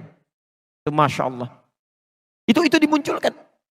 Sampai dengan persiapan mau ke hari akhir pun, itu mereka keluarkan hadisnya. Nabi pernah menyampaikan, tanda-tanda akhir zaman diantara puncaknya akan terjadi peperangan besar. Ya, akan terjadi peperangan besar. Di mana saat kemudian terjadi pertempuran, banyak pohon-pohon yang melindungi orang Yahudi, disebut dengan pohon korkod. Nanti ada yang mengatakan di sini Yahudi bersembunyi, cepat, temukan dia. Anda tahu apa yang terjadi? Sampai dengan hari ini, banyak orang Yahudi menanam pohon-pohon yang disebutkan di hadis tadi. Ya orang Yahudi aja yakin dengan hadis, kemudian dia amalkan. Kita yang mendapatkan anugerah Nabi, ya kenapa nggak kita praktekkan? Ini poinnya. Maka pertama kata Al-Quran, jika sudah kemudian bayi dilahirkan, maka maksimalkan untuk memberikan ASI. Dan hebatnya, ini yang paling penting. Mohon izin ya, kalau ini mungkin bahasanya kurang menyenangkan, tapi ini yang disebutkan Quran. Wa 'alal mauludi lahu rizquhunna wa kiswatuhunna. Sedangkan bagi ayah yang baru mendapatkan karunia anak ini, jangan ganggu ibunya supaya tidak banyak memiliki perasaan-perasaan, terganggu emosionalnya, sehingga kualitas ASI yang mengalir kepada anaknya tidak baik. Maka biarkan dia konsentrasi dengan memberikan ASI-nya, maka suami memberikan fasilitas-fasilitas kebaikannya. Masya Allah. Rizquhunna, kebutuhan makannya. Kalau bisa suami yang suapi gitu kan, Masya Allah hadir di sampingnya. Kan secara psikologis begini, perempuan yang baru melahirkan itu kan setengah rasa sakitnya, itu akan hilang saat melihat bayinya. Sakit luar biasa, begitu bayi didekatkan kepadanya, itu setengah sakitnya hilang. Setengahnya lagi ketika suaminya hadir di sampingnya. Dia yang membelainya, dia yang berikan makanannya, dia yang siapkan pakaiannya, dia yang sampaikan kalimat-kalimat indahnya. Masya Allah, bayinya sudah lahir tuh, Masya Allah. Hidungnya mirip kamu nih. La haula wala quwwata illa billah. Tapi kok matanya mirip tetangga kita ya? Itu agak repot ya. Yang lain. Baik. Lihat stepnya. Jadi lahir, Di dalam kandungan sudah punya pendidikan, ketika dilahirkan sudah diberikan bekal-bekal eksklusif untuk mencerna potensi-potensi baik supaya muncul nantinya, disebut dengan ASI. Dan itu nggak boleh terganggu. Seorang ibu terganggu emosionalnya ketika memberikan ASI, maka akan berdampak pada kualitas akan potensi yang dia dapatkan. Nah, yang paling menarik, saya mau berhenti di titik ini dulu. Sekarang mari kita lihat bagaimana sunnah-sunnah Al-Quran ditunjukkan lewat keluarga Imran yang dimintakan pada kita untuk mempraktekannya. Selain ASI, apa yang dilakukan? Quran surah 3 ayat 35 sampai dengan 37.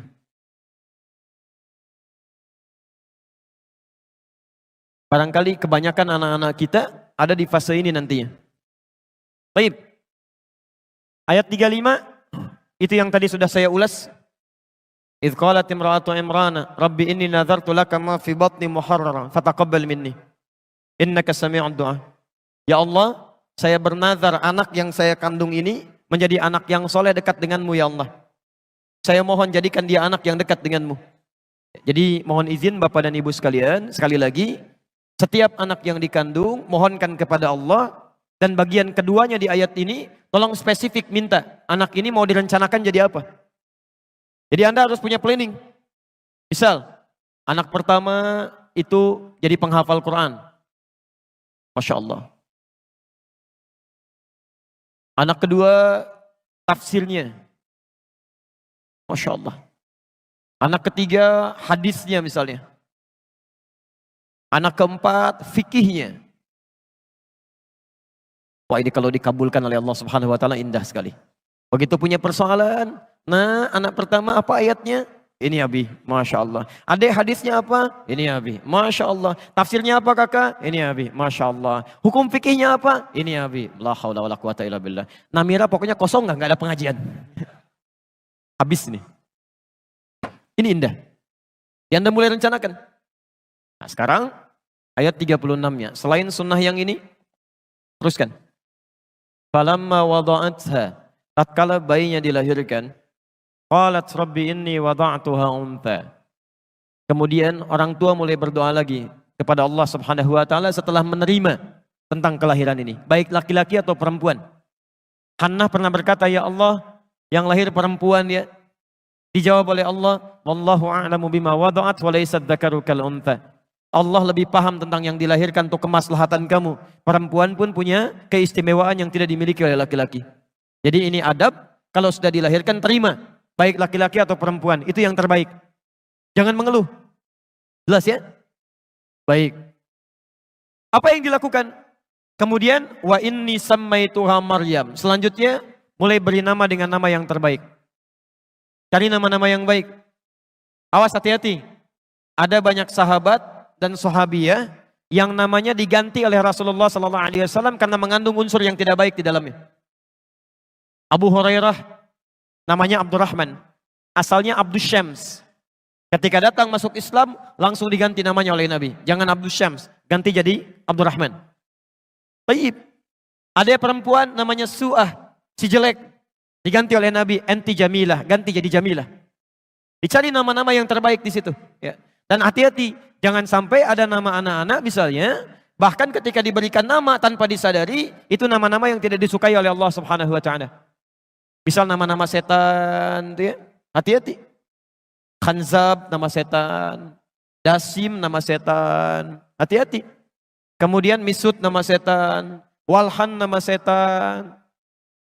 Atau saya sebutkan dulu barangkali ada yang mirip-mirip langsung ganti ya, begitu pulang.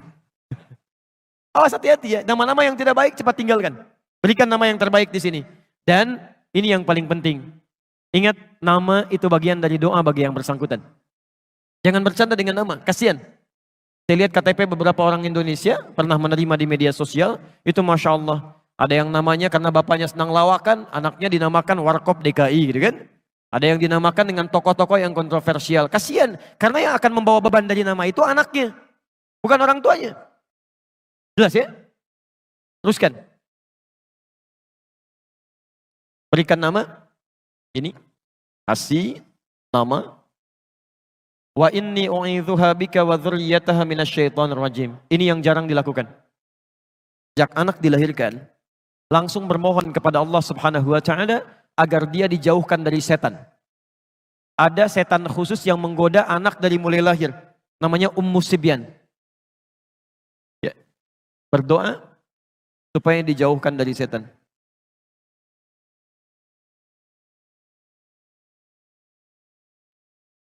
Dan Maryam termasuk manusia yang dijaga oleh Allah Subhanahu wa taala dari lahir sampai meninggal dari godaan setan. Bukan gak digoda setan, ketika setan akan menggoda diberi hijab oleh Allah. Tidak sampai kepada Maryam. Ini berkat doa kedua orang tuanya. Lanjutkan. Ayat 37-nya. Tadi Maryam punya nazar. Anaknya supaya dekat dengan Allah Subhanahu wa taala. Seperti Anda punya rencana. Anak pertama jadi ini, kedua jadi ini, ketiga jadi ini. Maka bagaimana cara mewujudkan doa yang tadi dipanjatkan? Ini poinnya. Maka mulailah kemudian wujudkan doa itu dalam bentuk ikhtiar dini.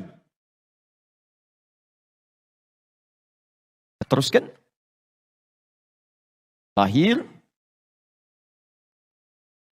1, fokus untuk berikan ASI. 2, beri nama yang baik, yang menunjukkan harapan. Yang 3, berlindung kepada Allah, mohonkan berlindung dari setan dan keburukan. Nah, ini yang keempat. Mulai berikhtiar menyiapkan perangkat dari doa yang dimohonkan. Lihat ayat 37-nya. Imran dengan Hannah, bukan nabi, bukan rasul, bernazar kepada Allah supaya anaknya menjadi anak yang salihah, dekat dengan Allah Subhanahu wa taala. Bukan cuma doa. Setelah berdoa kepada Allah, maka beliau berikhtiar. Dicari guru terbaik yang bisa membimbing anaknya dekat dengan Allah. Maka dipilihkanlah guru terbaik di zamannya Nabi Zakaria. Dipilih guru. Tidak hanya guru. Ditempatkan di tempat terbaik yang mendekatkan dengan Allah Subhanahu wa taala. Dibuatkan mihrab. Perhatikan.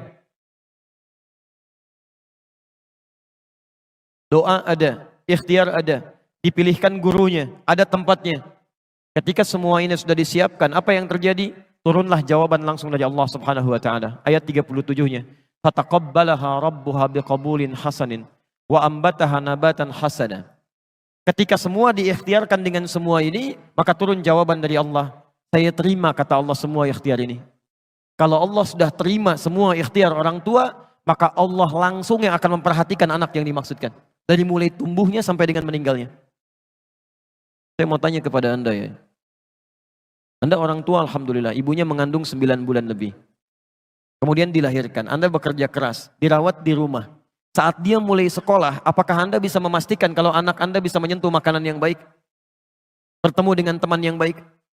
Mendapatkan perawatan yang baik? Belum tentu. Kita punya keterbatasan. Bahkan anak pulang ke rumah masih bisa menyentuh sesuatu yang salah. Di sini mungkin belum pernah terjadi, Pak. Tapi pernah terjadi kasus di Jakarta. Ini orang tua, muslim yang taat, baik. Anaknya TK-nya Islam, SD-nya Islam, SMP-nya Islam, SMA-nya Islam. Ini kisah nyata. Perempuan. Dikira sudah kuat modalnya, kemudian masuk ke universitas yang kurang bagus dari sisi akidahnya. Walaupun favorit dari sisi keilmuan umumnya. Sudah masuk ke kampusnya, 2 pekan tidak pulang ke rumah, Pak. Begitu pulang ke rumah, dibuka hijabnya, minta izin pindah agama. Terjadi. Kita nggak bisa pastikan. Jadi yang terbaik adalah memohon kepada Allah, titipkan kepada Allah. Kalau Anda menitipkan anak Anda kepada Allah Subhanahu wa taala, maka dimanapun dia berada, Allah yang akan merawatnya. Allah akan palingkan dari rezeki yang tidak baik. Allah palingkan dari teman-teman yang tidak baik. Allah akan jaga itu. Seperti Nabi Yakub menitipkan Yusuf kepada Allah Subhanahu wa taala. Seperti Imran menitipkan putrinya kepada Allah Subhanahu wa taala. Apa yang terjadi? Maaf, jangankan teman-temannya, rizkinya pun Allah yang berikan. Fakaffalaha Zakaria, kullama dakhala 'alaiha Zakaria al-mihraba wajada 'indaha rizqa. Ini mihrab. Kuncinya yang pegang Nabi Zakaria. Yang memberikan segala kebutuhannya, pakaiannya, makanannya, segalanya, yang nyimpan Nabi Zakaria. Tapi kata Al-Quran, setiap kali mau menyampaikan kebutuhannya masuk ke dalam mihrab, sudah ada di dalamnya. Ketika Anda menitipkan anak Anda kepada Allah, maka Allah yang akan berkenan memberikan segala kebutuhannya. Kalau ada yang haram, akan dipalingkan, masuk yang halal. Dengan cara apapun. Sampai heran, kalau musim anggur ada anggur, wajar. Ini bukan musim anggur, ada anggur. Qala ya Maryam anna laki hadza, Maryam dari mana semua ini? Qalat huwa min indillah. Ketika anak didekatkan dengan Allah Subhanahu wa taala, maka yang meluncur dari lisannya, yang dilihat oleh matanya, yang didengar oleh telinganya sampai ke ujung kakinya itu lillah. Karena Allah Subhanahu wa taala. Ya, maka mulai hari ini silahkan Anda boleh punya cita-cita. Siapkan sampai dilahirkan, tapi mohon cari guru yang baik.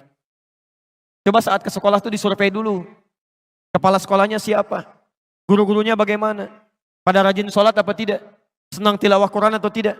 Security-nya seperti apa? Lingkungan sekitarnya bagaimana? Ini modalnya. Maka apa yang terjadi? Saya tutup dulu sebentar. Segmen yang pertama ini, perhatikan.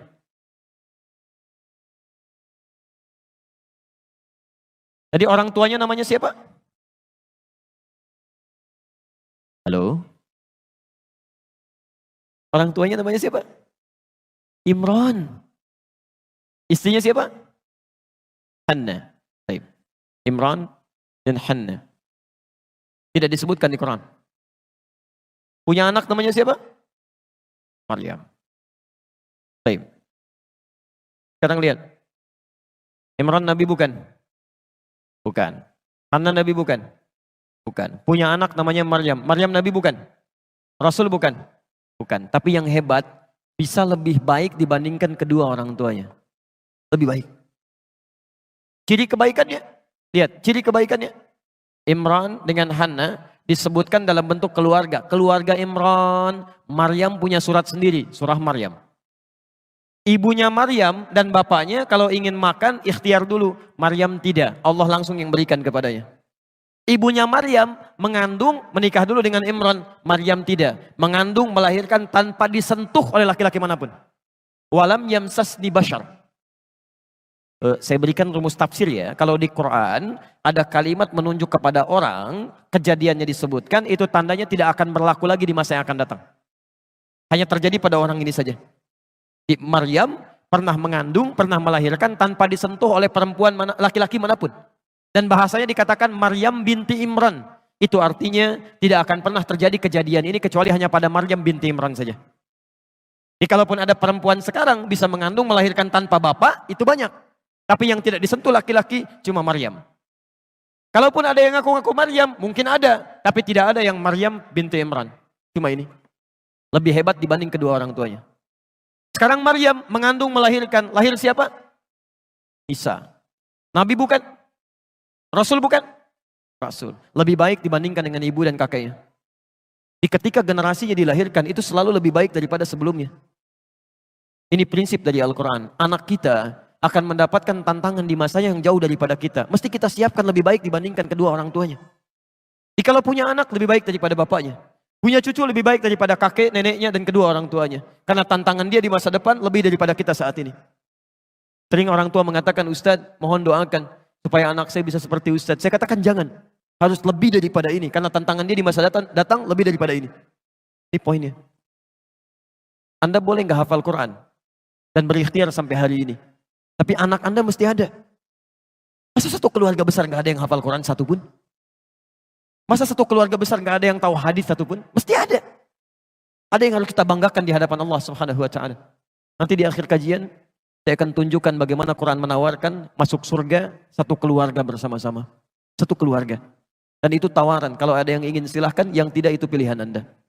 Saya berikan jeda sebentar. Kalau ada yang mau bertanya saya perkenankan. Kalau tidak ada, kita jeda sebentar. Kemudian kita bisa lanjutkan beberapa menit untuk menyempurnakan bahasan ini. Bapak Ibu, mungkin ada pertanyaan? Monggo.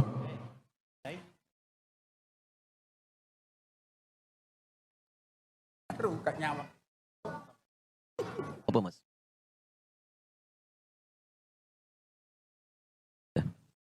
Waalaikumsalam warahmatullahi wabarakatuh. Ustadz maunya untuk berdoa ketika sholat dilaksanakan posisi berdiri, ketika takbir atau selesai sholat. Kalau berdiri itu kapan? Saya pernah mendengar sujud akhir sholat itu waktu yang pas untuk berdoa. Baik, ada 4 posisi.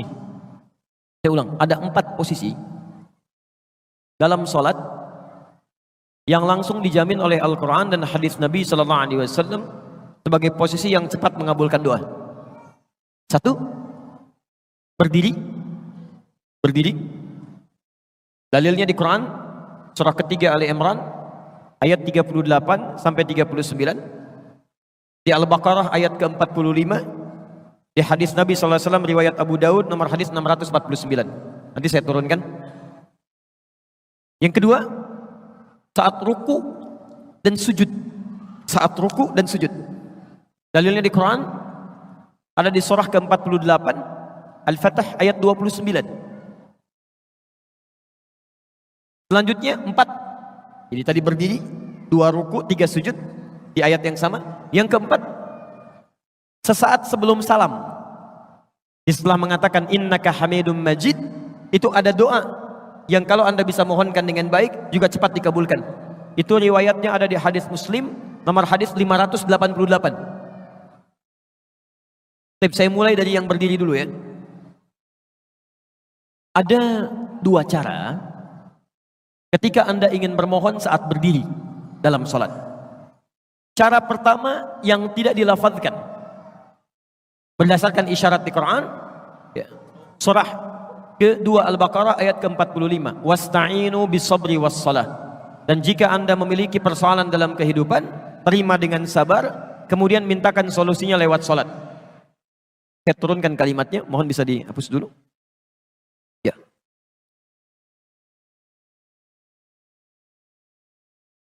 Lihat sini ya, saya berikan gambaran secara lafadznya. Cukup, jazakallah. Saya turunkan Quran surah kedua ayat ke-45. Posisi paling kanan di pertengahan, gak sedikit ke bawah. Wasta'inu. Perhatikan cara menerjemahkannya. Dan jika Anda punya persoalan dalam hidup, mintakan solusinya. Pertama, bis sabri, dengan sabar. Jadi jangan mengeluh. Jangan mengeluh. Lalu kemudian terima dulu dengan sabar. Lalu tunaikan salat. Wassalah. Minta dalam salat. Dijelaskan di hadis kapan mintanya. Kapan mintanya? Di hadis Abu Daud. Nomor hadis 649. Lihat, fokus.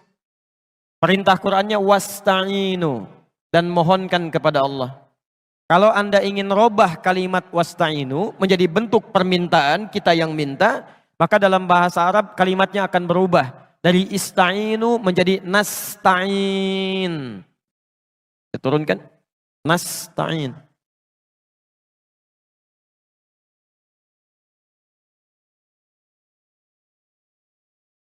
Wasta'inu, Anda minta ya. Lalu kita mau minta, robah kalimatnya dari wasta'inu menjadi nasta'in.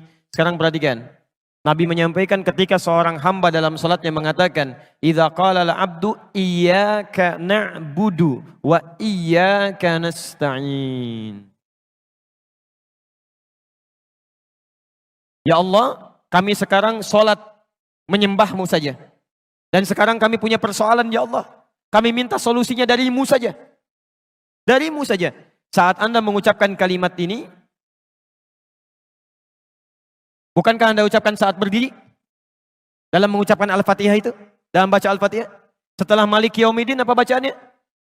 Iyyaka na'budu wa iyyaka nasta'in. Perhatikan jawabannya. Hadza baini wa baina 'abdik. Ini perjanjian antara aku dengan hambaku. Wali 'abdi ma sa'al. Syaratnya kalau benar salatnya sampai berdiri ini, sampai berdiri, masa'ala, apapun yang dia minta saat ini akan dikabulkan. Di cara pertama, cukup tidak perlu dilafadzkan, dalam hati saja. Jadi begitu Anda mengatakan wa iyyaka nasta'in, Anda hadirkan suasananya. Anda punya persoalan apa dalam kehidupan? Jelas di sini? Baik, nanti saya turunkan dalilnya lagi. Jadi kita pakai dalil bukan pakai pendapat ya. Awas, dan ini dipraktekan. Dipraktekan. Tapi syaratnya ini mesti benar salatnya. Jadi kalau salat Anda nggak benar dari mulai takbir bahkan dari wudhu sampai ke sini, Anda nggak akan dapat yang ini. Tidak akan dapat. Jadi kalau salat Anda benar dari mulai wudhu sampai dengan takbir, sampai berdiri, maka ini diberikan yang pertama kali. Ya, makanya Nabi itu sangat ketat dalam masalah salat. Saya sampaikan sampai 2 kali, dari tadi malam di Al-Irsyad, sampai tadi subuh ya, di Masjid Al-Falah. Disebutkan di Al-Bukhari, nomor hadis 751, 757, di hadis Muslim nomor hadis 397. Babul musi fis shalah. Ada orang yang datang kepada Nabi namanya Khalad Az-Zuraiqi. Ya, ja'a rajulun ila Nabi sallallahu alaihi wasallam. Datang seorang lelaki pada Nabi sallallahu alaihi wasallam. Padakhala ila Masjidin Nabawi, masuk ke masjid Nabi. Fa shalla bi jambin Nabi sallallahu alaihi wasallam, salat di samping Nabi. Kemudian dia mulai bertakbir sampai salam. Falamma sallama yaminan wa syamala, tatkala salam ke kanan dan ke kiri, faqala lahu Nabi sallallahu alaihi wasallam. Nabi SAW langsung berkata pada orang ini, "Shalli fa innaka lam tusalli." Kamu salat lagi karena kamu belum salat. Padahal sudah salam. Dia mengulang sampai 3 kali. Tapi Nabi mengucapkan kalimat serupa. Anda salat lagi karena Anda belum salat. Apa kata orang ini? Ya Rasulullah, ma uhsinu ghairah, alimni. Ya Rasulullah, saya nggak bisa lebih baik daripada ini. Tolong ajarkan saya. Maka diajarkan oleh Nabi dari mulai wudu, Pak, sampai dengan salam. Idza qumta ila shalah asbighul wudu, famastaqbilil qiblah, thumma fakabbir. Kalau kamu mau salatnya bagus sempurna, sempurnakan wudu begini caranya. Kemudian menghadap ke arah kiblat sampai kakinya diatur. Bagaimana cara berdirinya, bagaimana lebar kakinya, bagaimana cara bertakbirnya, bagaimana cara bersedekapnya sampai akhirnya. Sampai di situ Nabi mengatakan di Al-Bukhari nomor hadis 651, "Shallu kama ra'aitumuni usalli." Salatlah kalian seperti persis melihat saya. Saking ingin benarnya salat kita bukan masalah fikihnya, tapi Nabi ingin memastikan bahwa kita yang salat mendapatkan minimal karunia ini. Jelas di sini? Yang kedua, ada yang boleh dilafadzkan dalam berdiri. Boleh, bisa dilafadzkan. Jadi yang ini belum dilafadzkan, masih memohon. Yang kedua yang dilafadzkan. Kapan itu dilafadzkan? Setelah membaca Al-Fatihah. Setelah membaca Al-Fatihah. Antum kalau selesai baca Al-Fatihah dalam sholat baca apa? Halo? Jangan katakan wallahu a'lam, enggak ada. Waladhdallin, wallahu a'lam, enggak ada. Baik, setelah baca Al-Fatihah baca apa? Surah. Baik. Surah itu dari mulai Al-Fatihah sampai dengan An-Nas tidaklah diturunkan oleh Allah. Tidak diturunkan oleh Allah sebagai Al-Quran itu untuk sekedar dibaca, bukan. Saat pertama kali diturunkan oleh Allah, itu disebut langsung oleh Quran dengan nama Hudan. Quran, surah kedua, ayat 185. Posisi paling kiri di pertengahan. Syahrul Ramadan alladzi unzila fihi al-Quran Hudan linnas. Hudan. Artinya bisa petunjuk, bisa solusi dari berbagai masalah, bisa hal yang memudahkan dalam kehidupan. Itu Hudan. Lihat kalimatnya, lihat. Isi Quran itu dari Al-Fatihah sampai dengan An-Nas, Allah menyampaikan tuh Hudan linnas, solusi dari setiap persoalan hidup yang dialami oleh manusia. Jadi kalau ada manusia walaupun dia tidak beriman, dia belajar Quran, bisa mendapatkan bagian kemudahan dalam hidupnya. Makanya saking sayangnya Allah pada orang beriman, dipaksa oleh Allah dalam tanda petik, supaya dia mendapatkan hudan. Solusi kemudahan dalam hidupnya. Bagaimana caranya? Dipindahkan ayatnya ke Al-Baqarah ayat 2 sampai 3. Posisi paling kiri dari atas sampai ke tengah. Dzalikal kitabu la raiba fi hudal lil muttaqin. Siapa muttaqin ini? Apa amalannya? Ayat 3-nya. Alladzina yu'minuna bil ghaib wa yuqimunas shalah. Diminta oleh Allah menunaikan salat ini supaya mendapatkan hudan. Bagaimana cara mendapatkannya? Ini sebetulnya poinnya. Jadi antum setelah membaca Al-Fatihah, seharusnya antum mencari surat-surat yang dibacakan sesuai dengan kebutuhan antum. Cari ayat-ayat yang sesuai dengan kebutuhan kita. Karena dari Al-Fatihah sampai dengan An-Nas itu semua berisi kebutuhan kita. Saya baca cepat ya. Tapi nggak usah ditulis. Saya ulangi, tidak usah ditulis. Ya, saya bacakan saja. Misal, sebelum lahir, tadi kan ikhtiarnya Quran surah kedua Quran surah ketiga ayat 38 sampai 39. Keadaannya Quran surah 19 ayat kedua sampai dengan ayat ke-11-nya. Begitu dia mulai mengandung, bagaimana kandungannya supaya baik, Quran surah ke-7 ayat ke-189.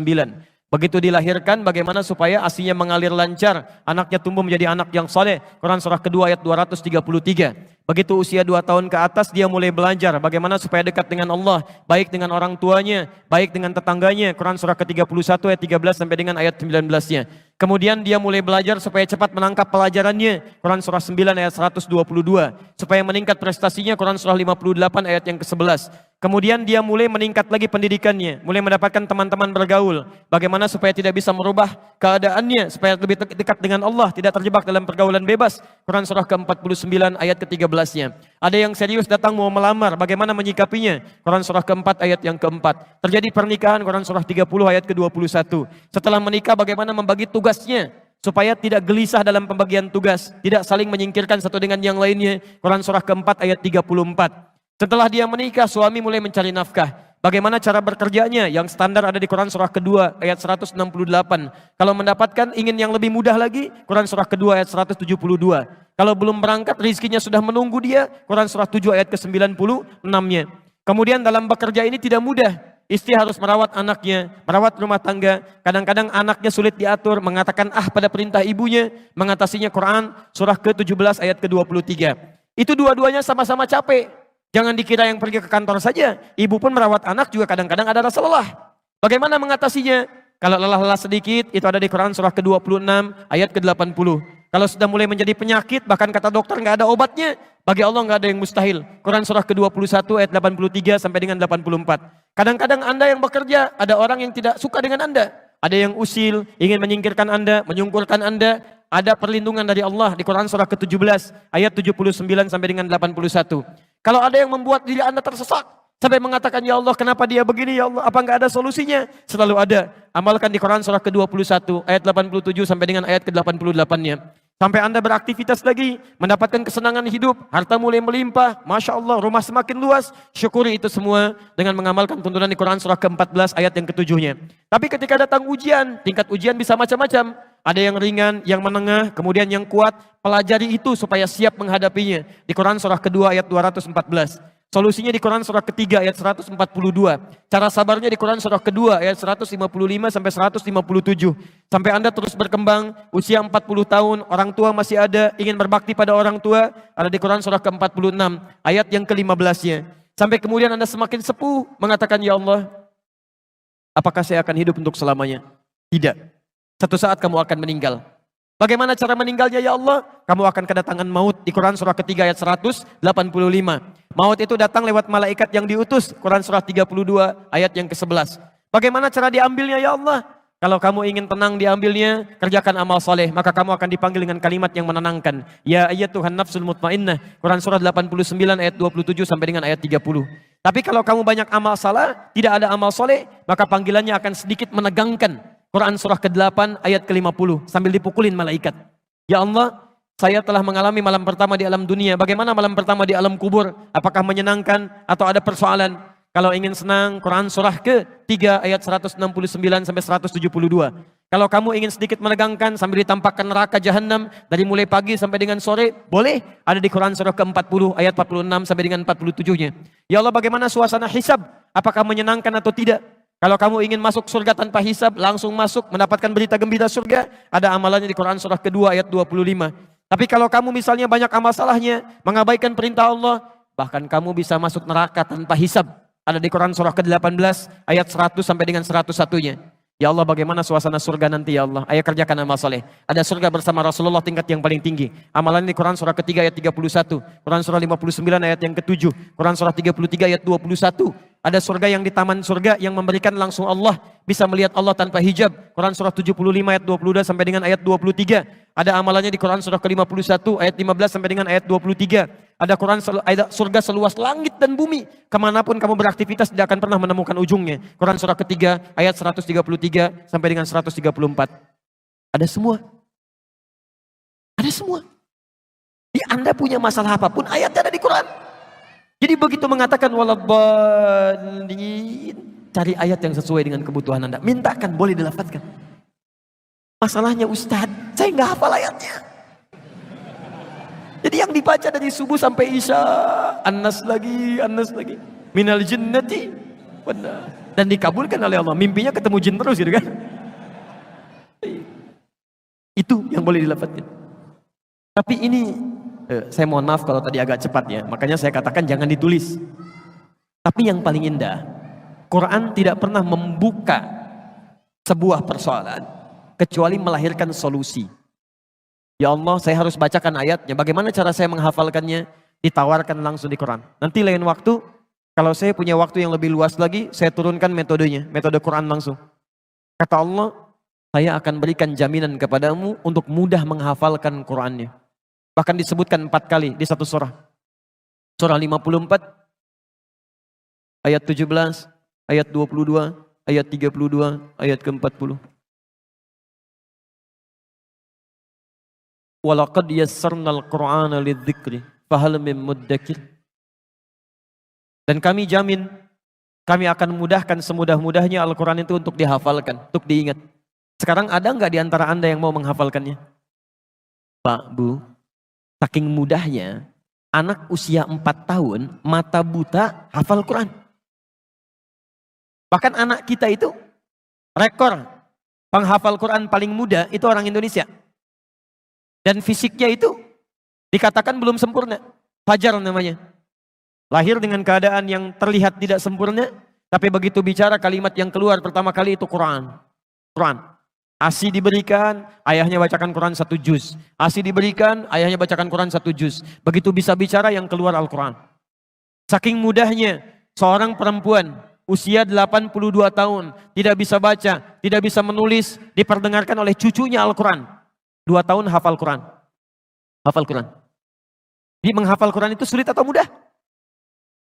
Kalau mudah kenapa sampai pagi ini belum hafal? Kalau sulit, di mana sulitnya? Karena semua orang mengatakan mudah. Nah, ini mungkin yang harus kita pelajari. Nanti lain waktu, nanti saya turunkan metodenya. Kita sudah buat PowerPoint-nya. Bahkan Alhamdulillah kita sudah susun mushafnya. Kita bikin mushaf At-Taisir. Nanti lain waktu, saya turunkan bagaimana metode menghafal Quran lewat Al-Quran. Bukan metode buatan manusia. Dan ini standar. Semua penghafal Quran akan mengikuti metode ini. Ya, kalau metode sudah banyak sekarang. Sesuai dengan pengalaman masing-masing. Ada metode menghafal Al-Quran semudah tersenyum gitu kan. Ada udah senyum-senyum gak hafal-hafal misalnya kan. Itu bukan masalah metodenya yang salah, andanya yang gak serius. Ada yang demikian. Ya. Nanti kalau ada waktu, saya coba berikan teori singkat. Insya Allah Anda tidak nyampe 5 menit hafal 5 ayat. Dengan nomornya sekaligus. Dengan ayatnya, dengan nomornya. Mau insya Allah? Nanti di akhir ya, karena cuma butuh 5 menit saja insya Allah. Saya teruskan dulu ini. Jadi saya kira sudah terjawab ya, yang ini. Nanti dalam ruku ada, dalam sujud ada, termasuk sesaat sebelum salam. Karena tidak ditanyakan, nanti lain waktu kita bahas. Waalaikumsalam warahmatullahi wabarakatuh. Apakah semua orang sudah ditetapkan takdirnya oleh Allah Subhanahu wa Ta'ala? Dan apakah orang kafir itu sudah takdir Allah? Pertama begini, antum pahami dulu apa itu takdir. Takdir itu pilihan hidup. Pilihan. Yang pilihan kita itu kemudian ditetapkan oleh Allah Subhanahu wa Ta'ala. Jadi Anda bisa terbuka ingin mengambil atau tidak, itu pilihan Anda. Karena itu manusia diberikan kemampuan untuk memilih. Misal, baik dan buruk. Allah ciptakan ini baik, ini buruk.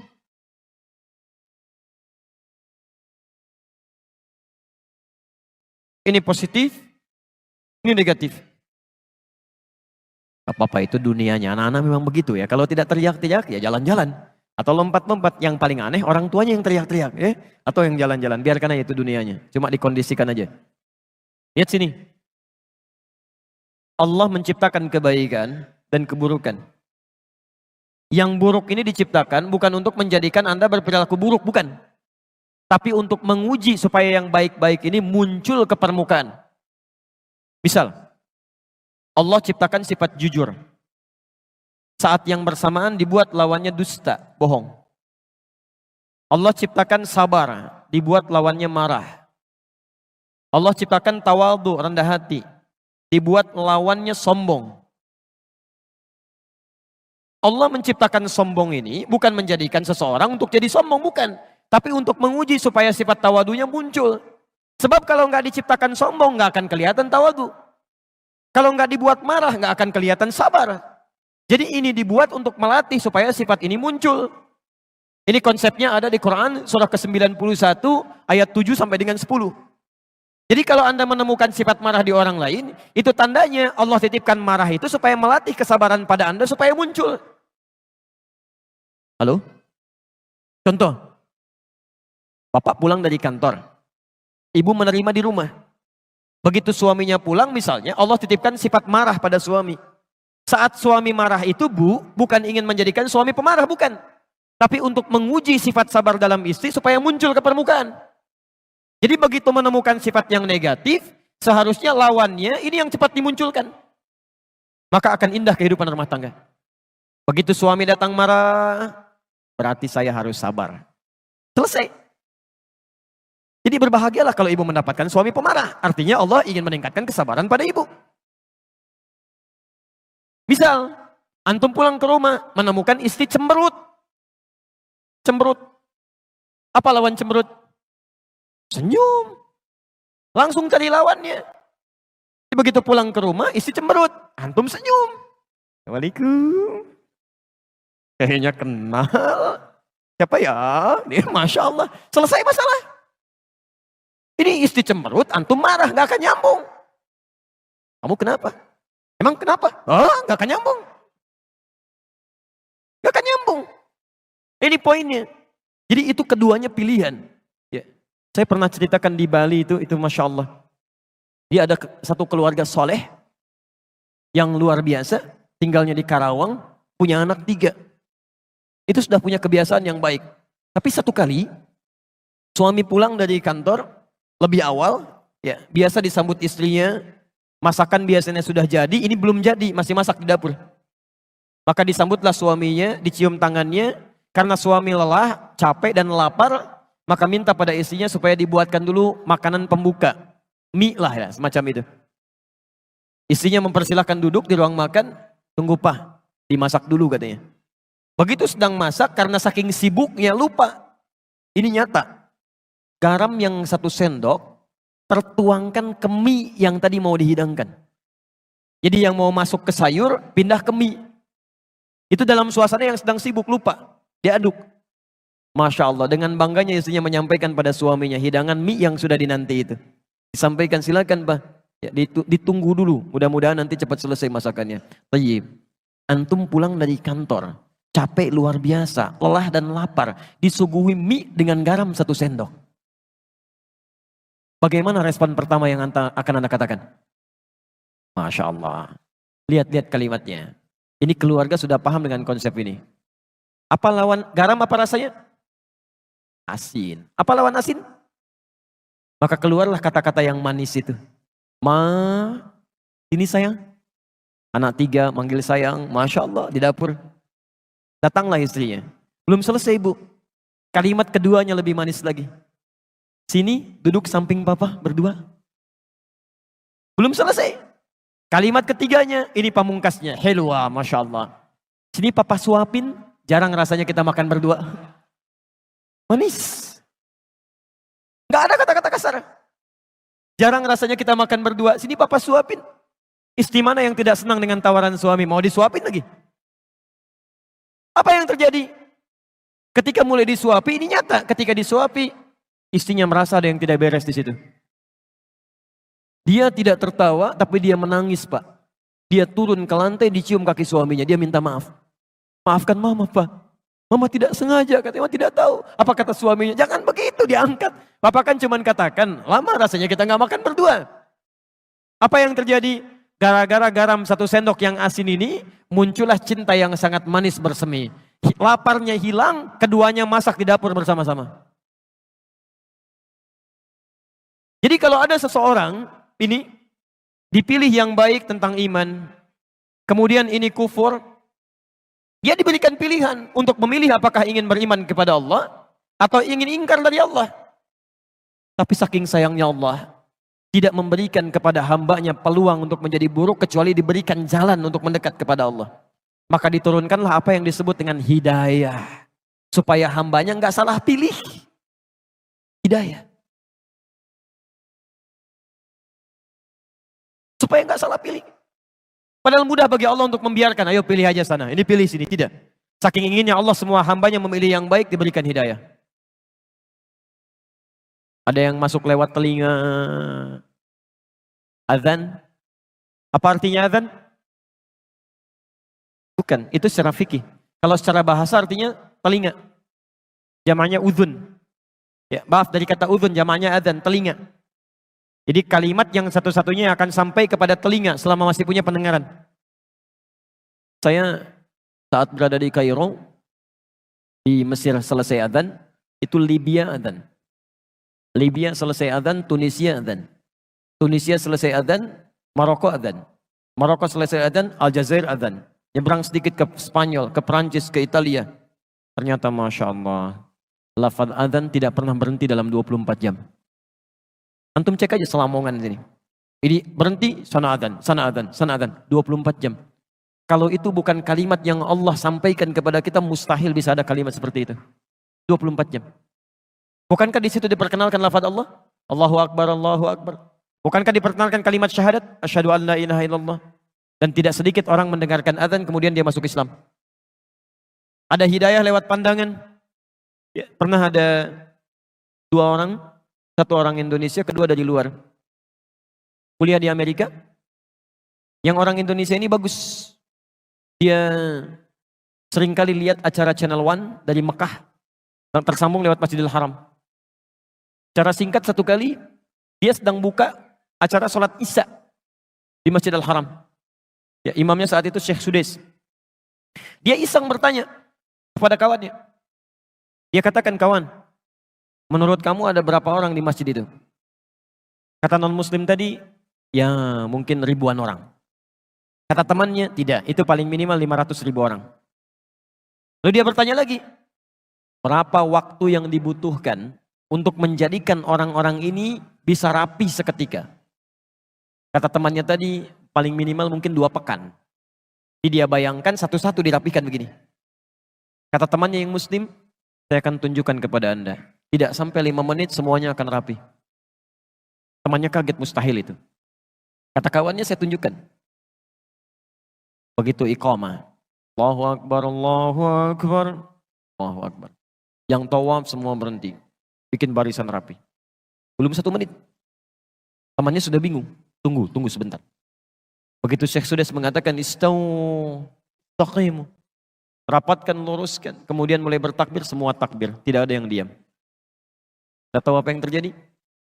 Teman ini langsung berkata yang non-muslim, tolong tunjukkan kepada saya bagaimana caranya masuk Islam. Karena agama ini pasti bukan rekayasa manusia. Mustahil bisa begini. Tunjukkan pada saya bagaimana caranya masuk Islam. Orang cuma nonton sholat Isya bisa masuk Islam. Antum yang sudah dikasih nikmat Islam menunda-nunda sholat Isya. Itu pilihan. Di konsep ini ada di Quran surah ke-29 ayat 69.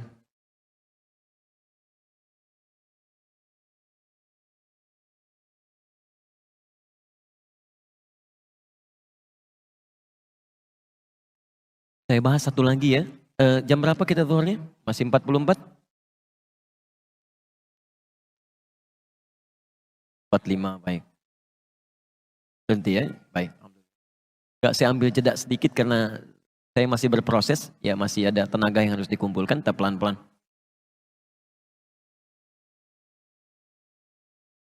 Baik Ustadz, kalau rizki adalah qadar Allah, bagaimana pengaruh doa dalam permohonan rizki? Rizki sudah ditetapkan oleh Allah Subhanahu wa taala, enggak bisa berubah. Doa itu bisa mempercepat datangnya dan menentukan keberkahannya. Itu poinnya. Di doa bisa menentukan keberkahan dalam rizki dan mempercepat datangnya rizki. Ya. Dalilnya Quran surah ke-51 ayat ke-22, posisi paling kanan sebelah bawah. Itu tentang rizkinya yang ditetapkan. Kemudian diberikan kepada kita Quran surah kedua ayat 29. Ikhtiarnya ada di Quran surah kedua ayat 168. Dipercepatnya di Quran surah kedua ayat 172. Kemudian bisa kita dapatkan lebih termasuk dengan cara doa. Belum berangkat rizkinya sudah bisa datang dengan cepat. Itu ada di Quran surah ke-7 ayat ke-96. Saya turunkan supaya lebih paham. Saya hapus dulu. Atau bisa digeser sedikit.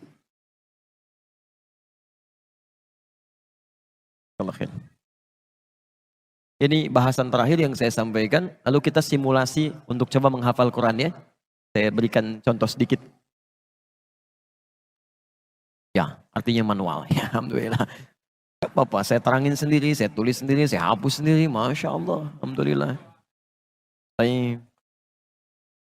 Perhatikan sini. Konsep rizki, Quran surah ke-51 ayat 22, posisi paling kanan, di agak sedikit ke bawah. Lihat sini. Wa fis samai rizqukum wa ma tu'adun. Dan di langit itu rizki Anda sudah ditetapkan, tidak akan tertukar. Dan dijanjikan akan diberikan. Dijanjikan akan diberikan. Mustahil. Ada orang lahir tanpa ada rizkinya, mustahil. Burung aja ada rizkinya, masa kita yang dihisap tidak ada rizkinya? Dan tidak akan tertukar. Jadi jangan iseng ngambil punya orang lain. Gak ada kerjaan. Gak ada kerjaan, karena rizki Anda sudah ada. Kalau Anda ngambil punya orang lain, itu satu saat akan dikembalikan. Itu cuma mempersulit diri sendiri.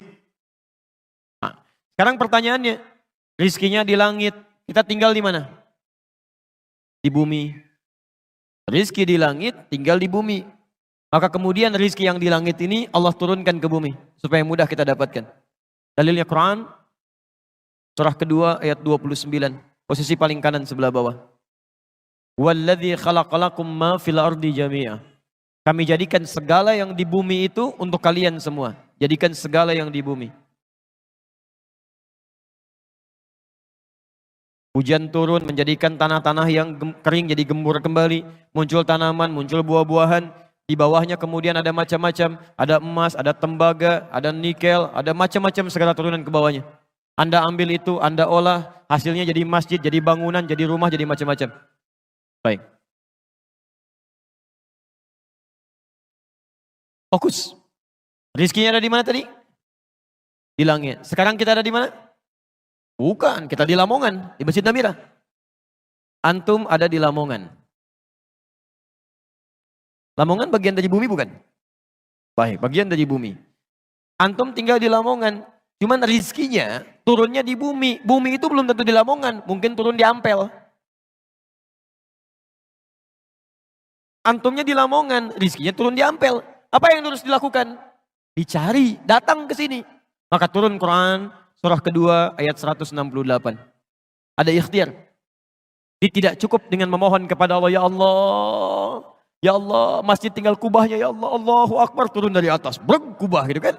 Masya Allah, tukang cornya kemudian bangkrut, tukang kubahnya bangkrut. Nggak ada kreativitas di situ. Maka, ya ayuhan nasu, kulu mimma fil ardi halalan thayyibah. Hei manusia, silahkan bergerak, beraktivitas untuk mendapatkan sebagian dari kebutuhan hidup Anda. Terkhusus untuk kebutuhan makan. Sekarang lihat. Ini ya ayuhan nas untuk manusia. Kita bertanya, ya Allah, non-muslim gak sholat, gak puasa, rizkinya dapat. Kami yang muslim sholat, puasa juga. Masa rizkinya sama dengan cara mendapatkannya? Apakah ada kekhususan untuk kami? Maka bagi orang-orang yang beriman, diberikan jalan cepat untuk mendapatkan rizki. Di Quran surah kedua, ayat 172. Posisi paling kiri di agak sebelah atas. Ya ayyuhalladzina amanu kulu min tayyibati ma razaqnakum. Hai orang-orang yang telah menyatakan dirinya beriman kepada Allah. Kulu min tayyibat. Perhatikan kalimatnya. Ma razaqnakum. Syarat pertama, cari rizki dengan iman. Orang yang mencari rizkinya dengan iman, maka dia otomatis imannya akan membimbing kepada yang halal. Mustahil menemukan yang haram. Makanya di ayat ini kalimat halalnya dibuang. Kalau di ayat yang ini masih dicantumkan.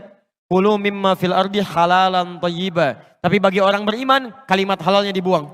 Kulu min thayyibati ma razaqnakum. Kenapa kalimat halalnya dibuang? Karena dia punya iman. Imannya otomatis membimbing dia langsung pada yang halal. Dimaaf. Kalau ada orang beriman masih menemukan harta yang haram, ada yang salah dalam imannya. Ada yang keliru di situ. Ketika dia mencari dengan imannya, maka ma razaqnakum. Kami yang akan siapkan rizkinya untuk orang ini, bukan dia yang lelah mencarinya. Baru gerak sedikit, rizkinya sudah datang. Baru berangkat sedikit, peluangnya sudah muncul. Apa tanda keimanan pertama dalam mendapatkan ini? Doa. Doa. Doa.